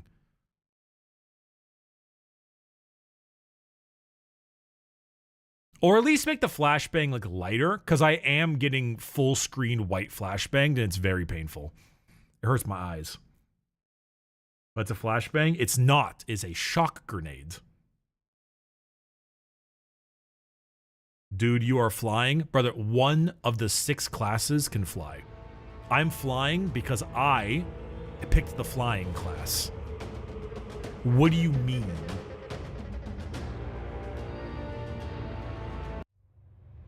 At most 1/3 of the team can fly. Tell that power to the other 4 players. Yet also, are we kind of in agreement that Assault is possibly the worst class? Like, not like by a long margin, but by a margin. Once people know how to look up, they don't do as well.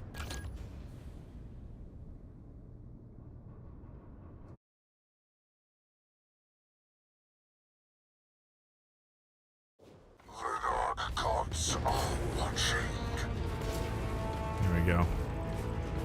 Hey, Unsanctioned Goof, thanks for the continued sub. I am just saying, I think the grenades are too strong. If anything, it's either, they need either like a timer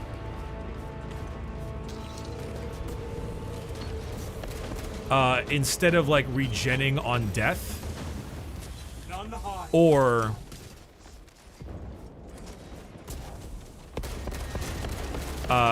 they need like some kind of nerf. Damn. That guy just rolling into the wall. So that Destiny cooldowns? Yeah, I wouldn't mind that. I'd be okay with that.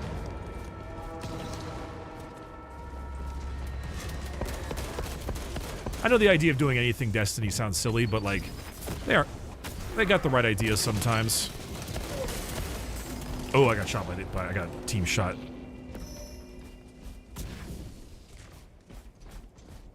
Also, it's kind of crazy how good the jetpack is in campaign and PvP, and how terrible it is in PvE.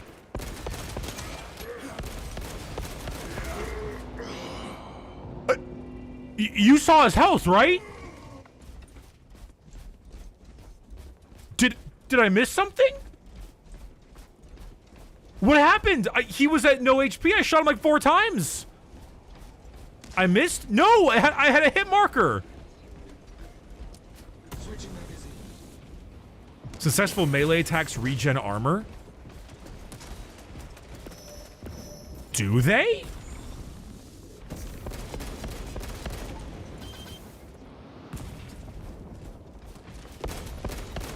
Darkness claims an ally. This has changed my life. That was a little bit annoying. I shot the jump jets, but I think the ping fucked it, or the netcode, because like I got hit despite bouncing. Unless he just happened to get me while moving like that, which is kind of crazy.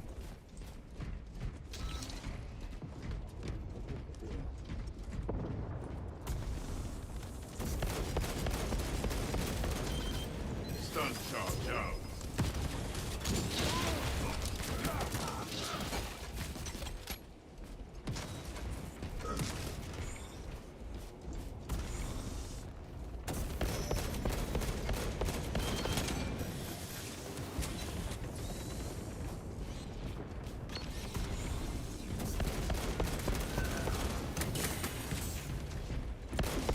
I'm so dead. I got him anyway. I'm so good at this video game. It's why Melee Bulwark is so cringe. I didn't actually realize that it regened armor. That's kind of wild. Our warband holds the advantage. So often, someone has been like 1 HP and run at me, and then I like shoot them, and they don't die when they're attacking me, and I'm like, how the fuck is that happening? And now I know why.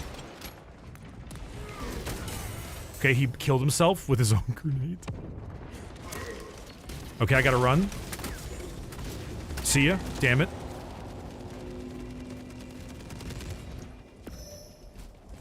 The night returns me.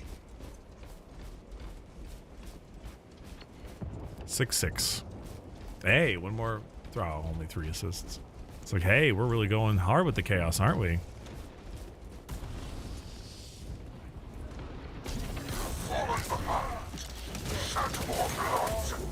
What the fuck killed me so? Oh, I think I got sniped again. Dude, I gotta be honest. Now that I'm fighting snipers that can aim, I don't like snipers. Our warband is halfway there. They do a lot of damage. Our warband holds the advantage. You know what? He can go that way. That's fine.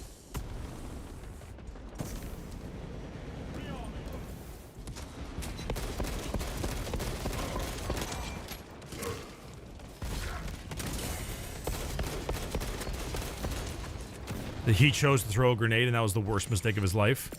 Being beyond. Grenade. What truths need? Are these skins or new weapons? If you're referring to the drops, skins. You're referring to the... Oh, that was an enemy. If you're referring to me using a power fist, it's a weapon.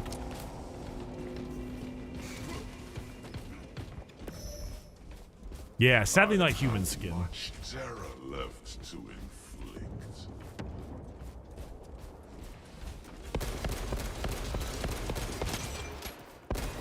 Fallen behind.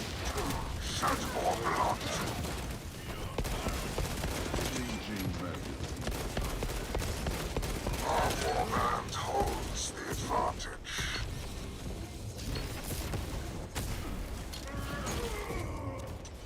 Got him, Lamau. I feel like the chainsword might be the best melee weapon. Dominate and defile.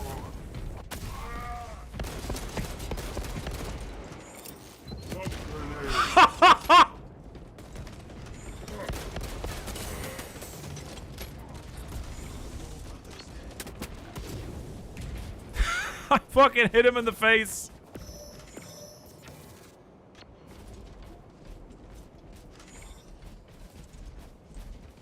Casualty on our side. A stun charge down. That flashbanged him. Damn. I got him with the flashbang. And so he didn't see anything and he just like ran around like, ah. I started getting, you recommended me a few days ago on the tube. Going on my way, I've been spending watching a bit of the stream, but it's time to sleep. Good night, Chet and Forehead Guy. Have a great night. Thank you so much for stopping by. Forehead Guy, that's me. Throwing shock grenade.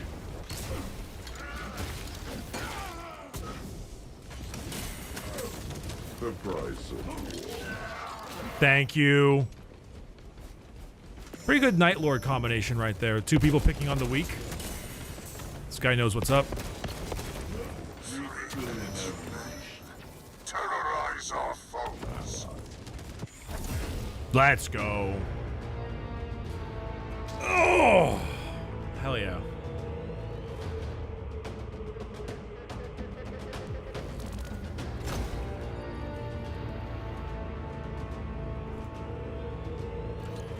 I know saying this triggers some sort of fight or flight response, but I made you a thing I'm very proud of. That is fight or flight. I'm still working on it. Oh yeah? It's better not have any music in it.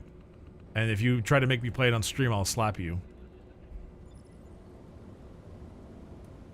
Oh, it's a Night Lord Brickle Dreadnought. That's pretty cool, actually. That's really solid. Thank you for adding the skin. Like, all the skin all over him. He deserves as much skin as he can get because they stole my skin. GW can't let me have anything. They stole my skin. Bro, I got an Alpha Legion streaming border for you. Oh, wait, no, I actually think I saw that. Yeah.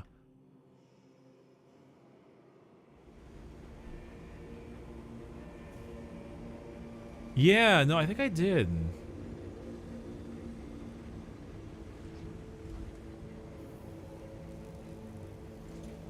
Sorry, someone, damn it, Merker, you posted a picture of Animorphs, but it's a picture of a wine bottle turning into car keys. And it just, I don't know, caught me off guard.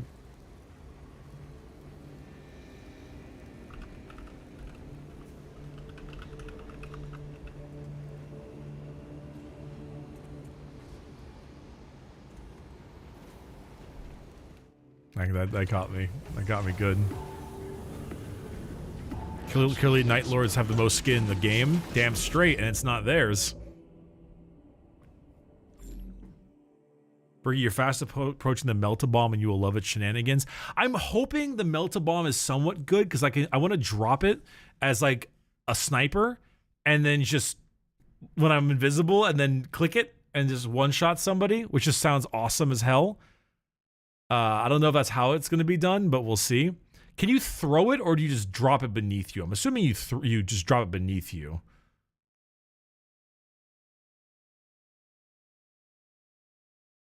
Ooh, Bulwark is a good idea. Big fan of the Power Sword as a melee weapon, though I play Bulwark, though. That's pretty fair. I mean, the Power Sword is really awesome, and it's just a really cool weapon in general. Oh, hey, Matara, how you doing? I am winning. We had multiple bug girls in chat earlier. Junie was in chat earlier as well.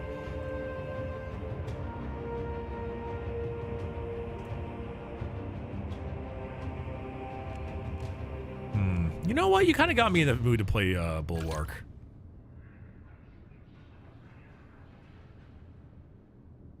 It's a little toss, and I think it decloaks you. I assume it'll decloak me, but I can probably activate it pretty quickly afterwards, can't I?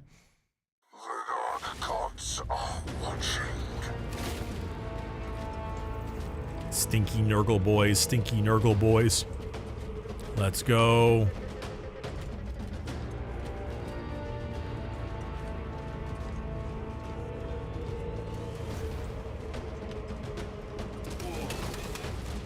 Our warband holds the advantage.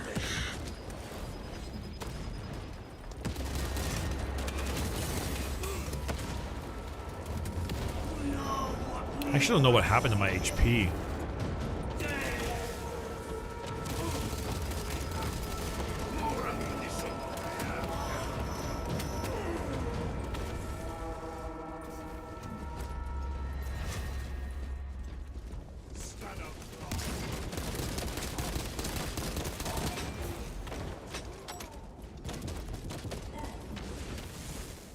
Is there a dude up top?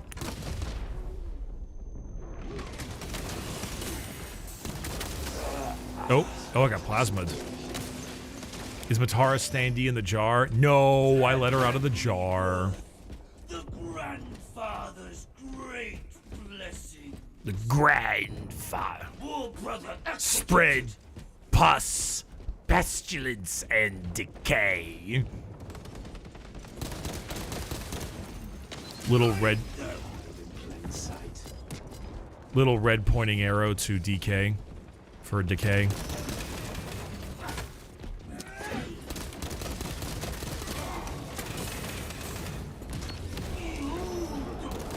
Beautiful colors of decay. I'm dead. In the jar. No jar today. I don't have the standee near me, so. contaminate all. You are not Nurgle. You can't keep me there. I mean, I could become Nurgle if I choose to be that way.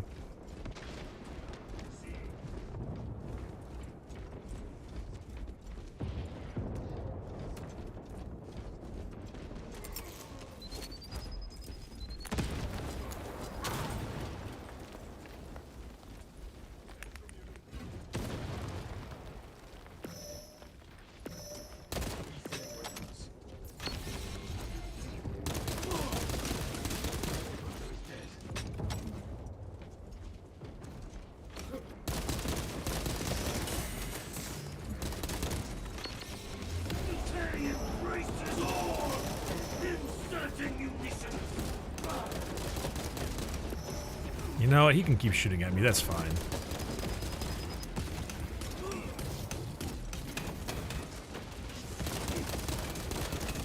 Our warband is halfway there. Rearming. What's true? I wasn't sure if that would work, and I'm so happy it did. I was terrified. Grenades deployed.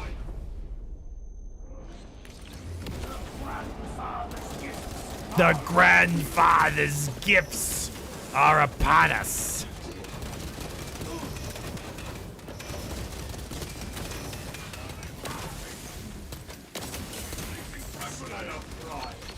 Block it! I got you, homie! I got you! Reloading. Ready to disappear. Local smart. Throwing shock grenade. Is that above me? I heard that.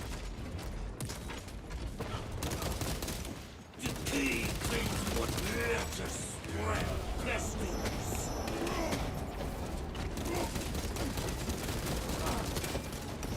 I win the gunfight. I don't win the gunfight. Put the life-sized moth in the jar. No, I don't have her in the room. I don't know where she is. Life-sized.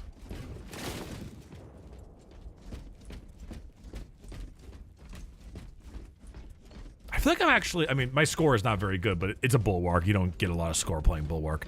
I feel as if I'm like really doing well with the bulwark. I actually feel like I might play the bulwark the best out of all the classes. He's dead. Ah! That's that other dude.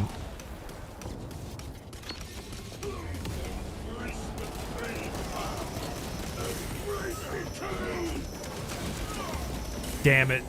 They got me. Oh, there was like nobody there. I gotta get parrying down with the bulwark and I'll be fine. Well, you can't parry in PvP, so you don't gotta worry about that. It's just blocking in general. Answer this when you have the time. What are the most powerful beings in the warp? The 4 Chaos Gods. There are no more powerful beings than the 4 Chaos Gods in the warp. At least not that we are aware of.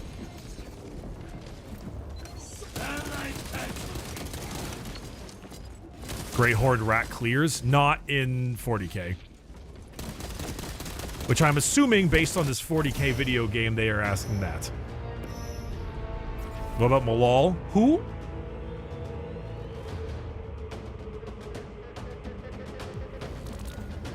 The Emperor? Ah, I wouldn't say so. GW Writers? There you go.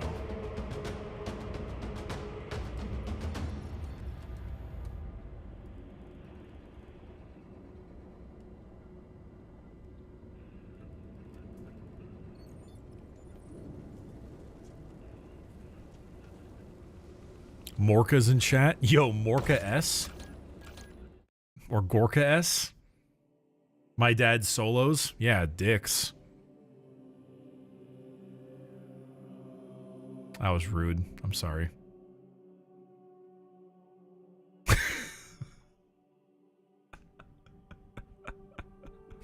We're sucking dick. We're sucking dick at your dad's house. I'm not actually that sorry, though. Oh, come on. I don't even have time to get my new armor. The Silent King sends his regards. Well, clearly he doesn't, because he doesn't speak. Any recommendations for fellow Night Lords for books to read? I've read the Curse book and the Talos book. Oh, fuck. Those are the main ones. What's one called? I think there's one called like Lord of Night or something like that. It's like a short story with Sevatar. Plasma is really good on Bulwark. You can reload while blocking. I'm assuming you mean like recharge. You're not wrong. My issue with Plasma and Bulwark is that Plasma's projectile and Bolt Pistol is hit scan. Prince of Crows. That's the one. Prince of Crows.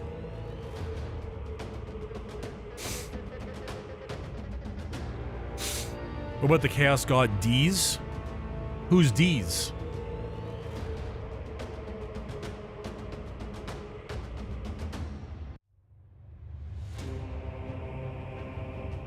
Ligma balls.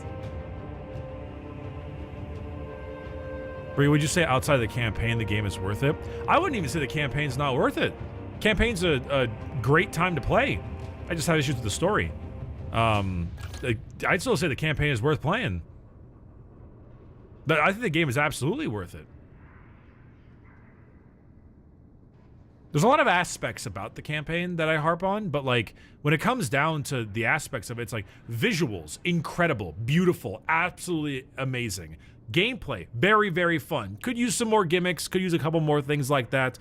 But overall, pretty great. Story and narrative, don't really like it very much. I don't think it's that good. But like, that's still a lot of good plus signs that I would still recommend the campaign.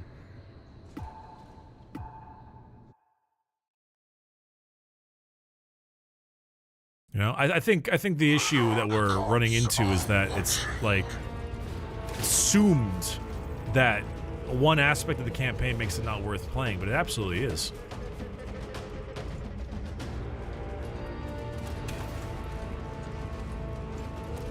You're gonna be over here. You're not over here.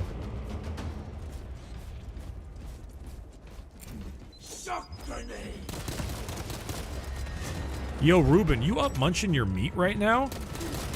In broad daylight?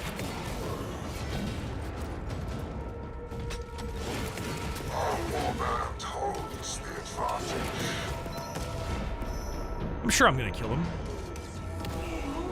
That was a panic. Decay.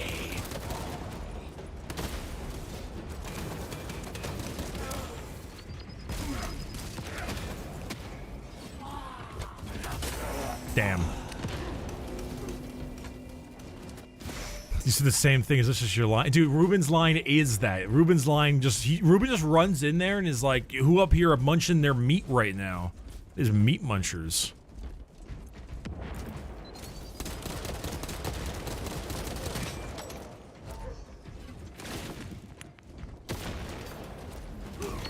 That's fine. You can shoot me from the back. I don't care. I like it from the back.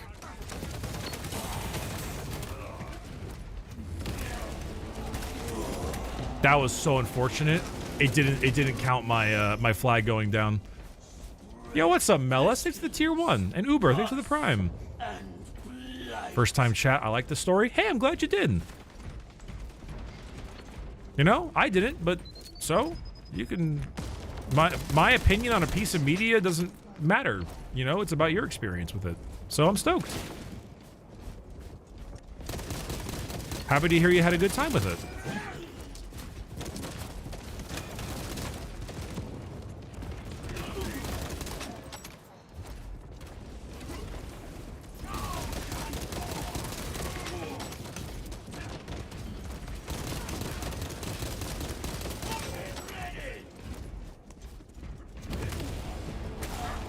That was twice now my flag didn't go down.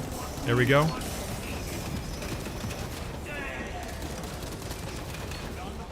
The grandfather's gifts.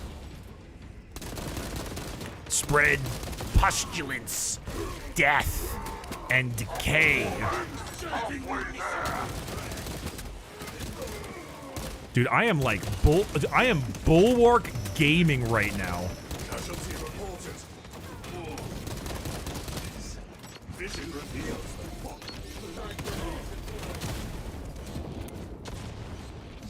Let us spread destiny. Never mind. I got fucking murdered. I think it was because of the scan.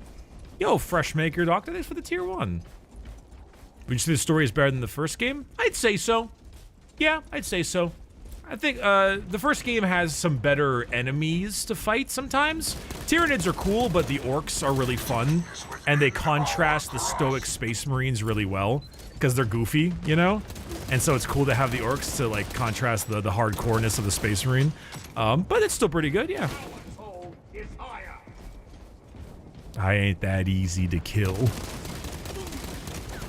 Boss Grimskull is a badass. I love him. Bricky, who's your favorite character of the Night Lord trilogy? I mean, Talos is a bit of a cop-out, so I'll go with Zarl. Or Septimus. I think Septimus is a fucking Giga Chad. And if I were to ever serve a heretic group, fly a Thunderhawk, and kidnap pregnant women, I'd want to be like him. I just feel for all the blueberries that live through the hate. Now everyone becoming a Christopher Walken meme of I'm something of a Smurf myself. Some of the new people, definitely, yeah. But at the same time, like, you know, then they'll have to go, like, go watch the required viewing of the 90,000 page Codex Astartes reading by Gilliman and then change their mind, probably. See, I love this one Vanguard because he keeps doing that, but then my teammates are, like, almost always there to get him.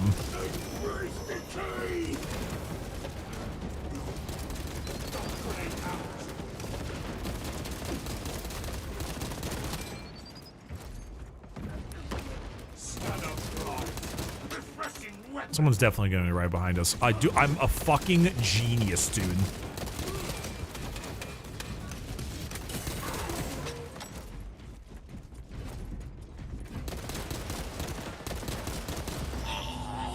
We just stood there and I got shot. I thank you for the resubs and gifted subs. Chat, I appreciate you. Which was Septimus again? He was the main character, human.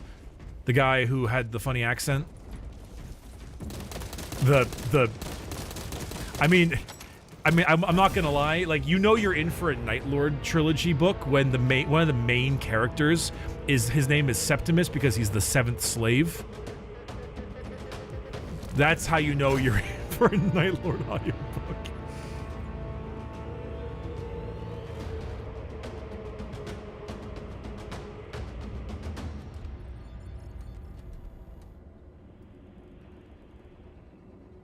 Vario the Flayer is probably my favorite. Oh, you mean like actually Hannibal Lecter? Like basically just Hannibal Lecter? Absolutely, I agree. Vario's amazing.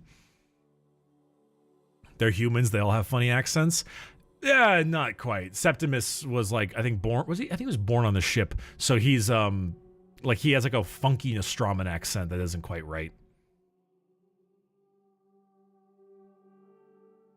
What's happening at my Deathwing in the game? Yeah, you can do it. Well, kind of. Deathwing is, it's more like Terminators and stuff, which we don't have. But I know what you mean. Yeah, he's Void. Well, he's not. Yeah, he's Voidborn. He's not born on the fucking, on the Nostromo. I mean, that shit's dust. Let's go. We got the hood. We got the hood. Ooh.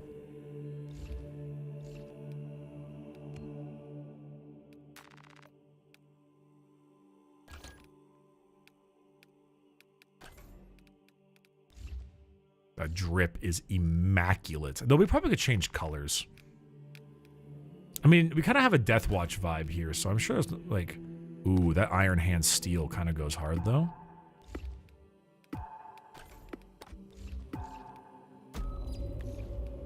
It goes kind of hard. I'm going to be bringing Hero Hammer T-Sons to LVO in January. I look forward to losing you to round 1. I might not go to LVO. I'm not quite sure yet. But Hero Hammer T-Sons, I mean, they're, well, maybe you should wait for the next balanced data slate, because I think K-Sons are going to get hit, personally. They're pretty good, you know?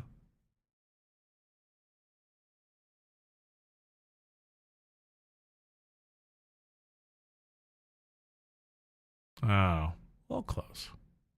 As an introduction to 40k, this game is really well done on the general vibes. Oh, I would 100% agree. Yeah, the general 40k-ifying nature of this is incredible. They do a fantastic job with the source material. Up until that ending bit in the campaign with the warp and stuff. But besides that, great stuff. Yeah, I think we might need to reset.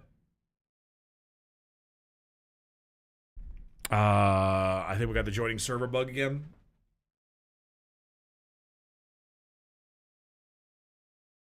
I maybe I'm biased because Sisters for Life, but I feel like 40k is the best spot it's been so far in the edition. Right now, I am in full agreement. I think right now, oh god, even my own internet's going down a little bit. Ooh, there we go. We're back. That was weird. No, I do agree though. I think right now, 10th edition 40k is probably the best it's ever been. Honestly, I imagine this game is almost as balanced as it's ever been as well in general. Every faction besides like Gene Stealer Cults is winning. And even they just won like a 7. They went like 7-0 and double, or someone won like a 7-round tournament.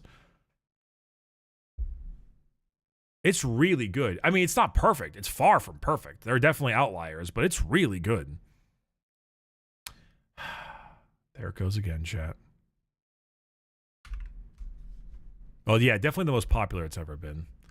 All right. Thanks, Space Marine. You died again on me.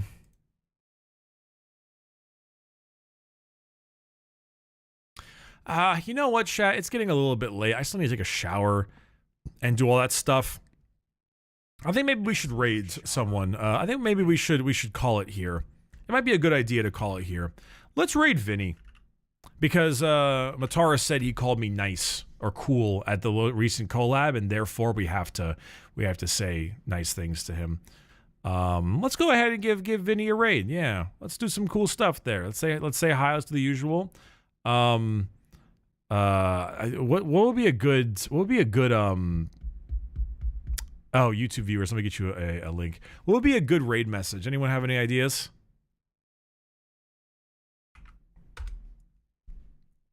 Anyone have any cool things? I can't think of anything right now.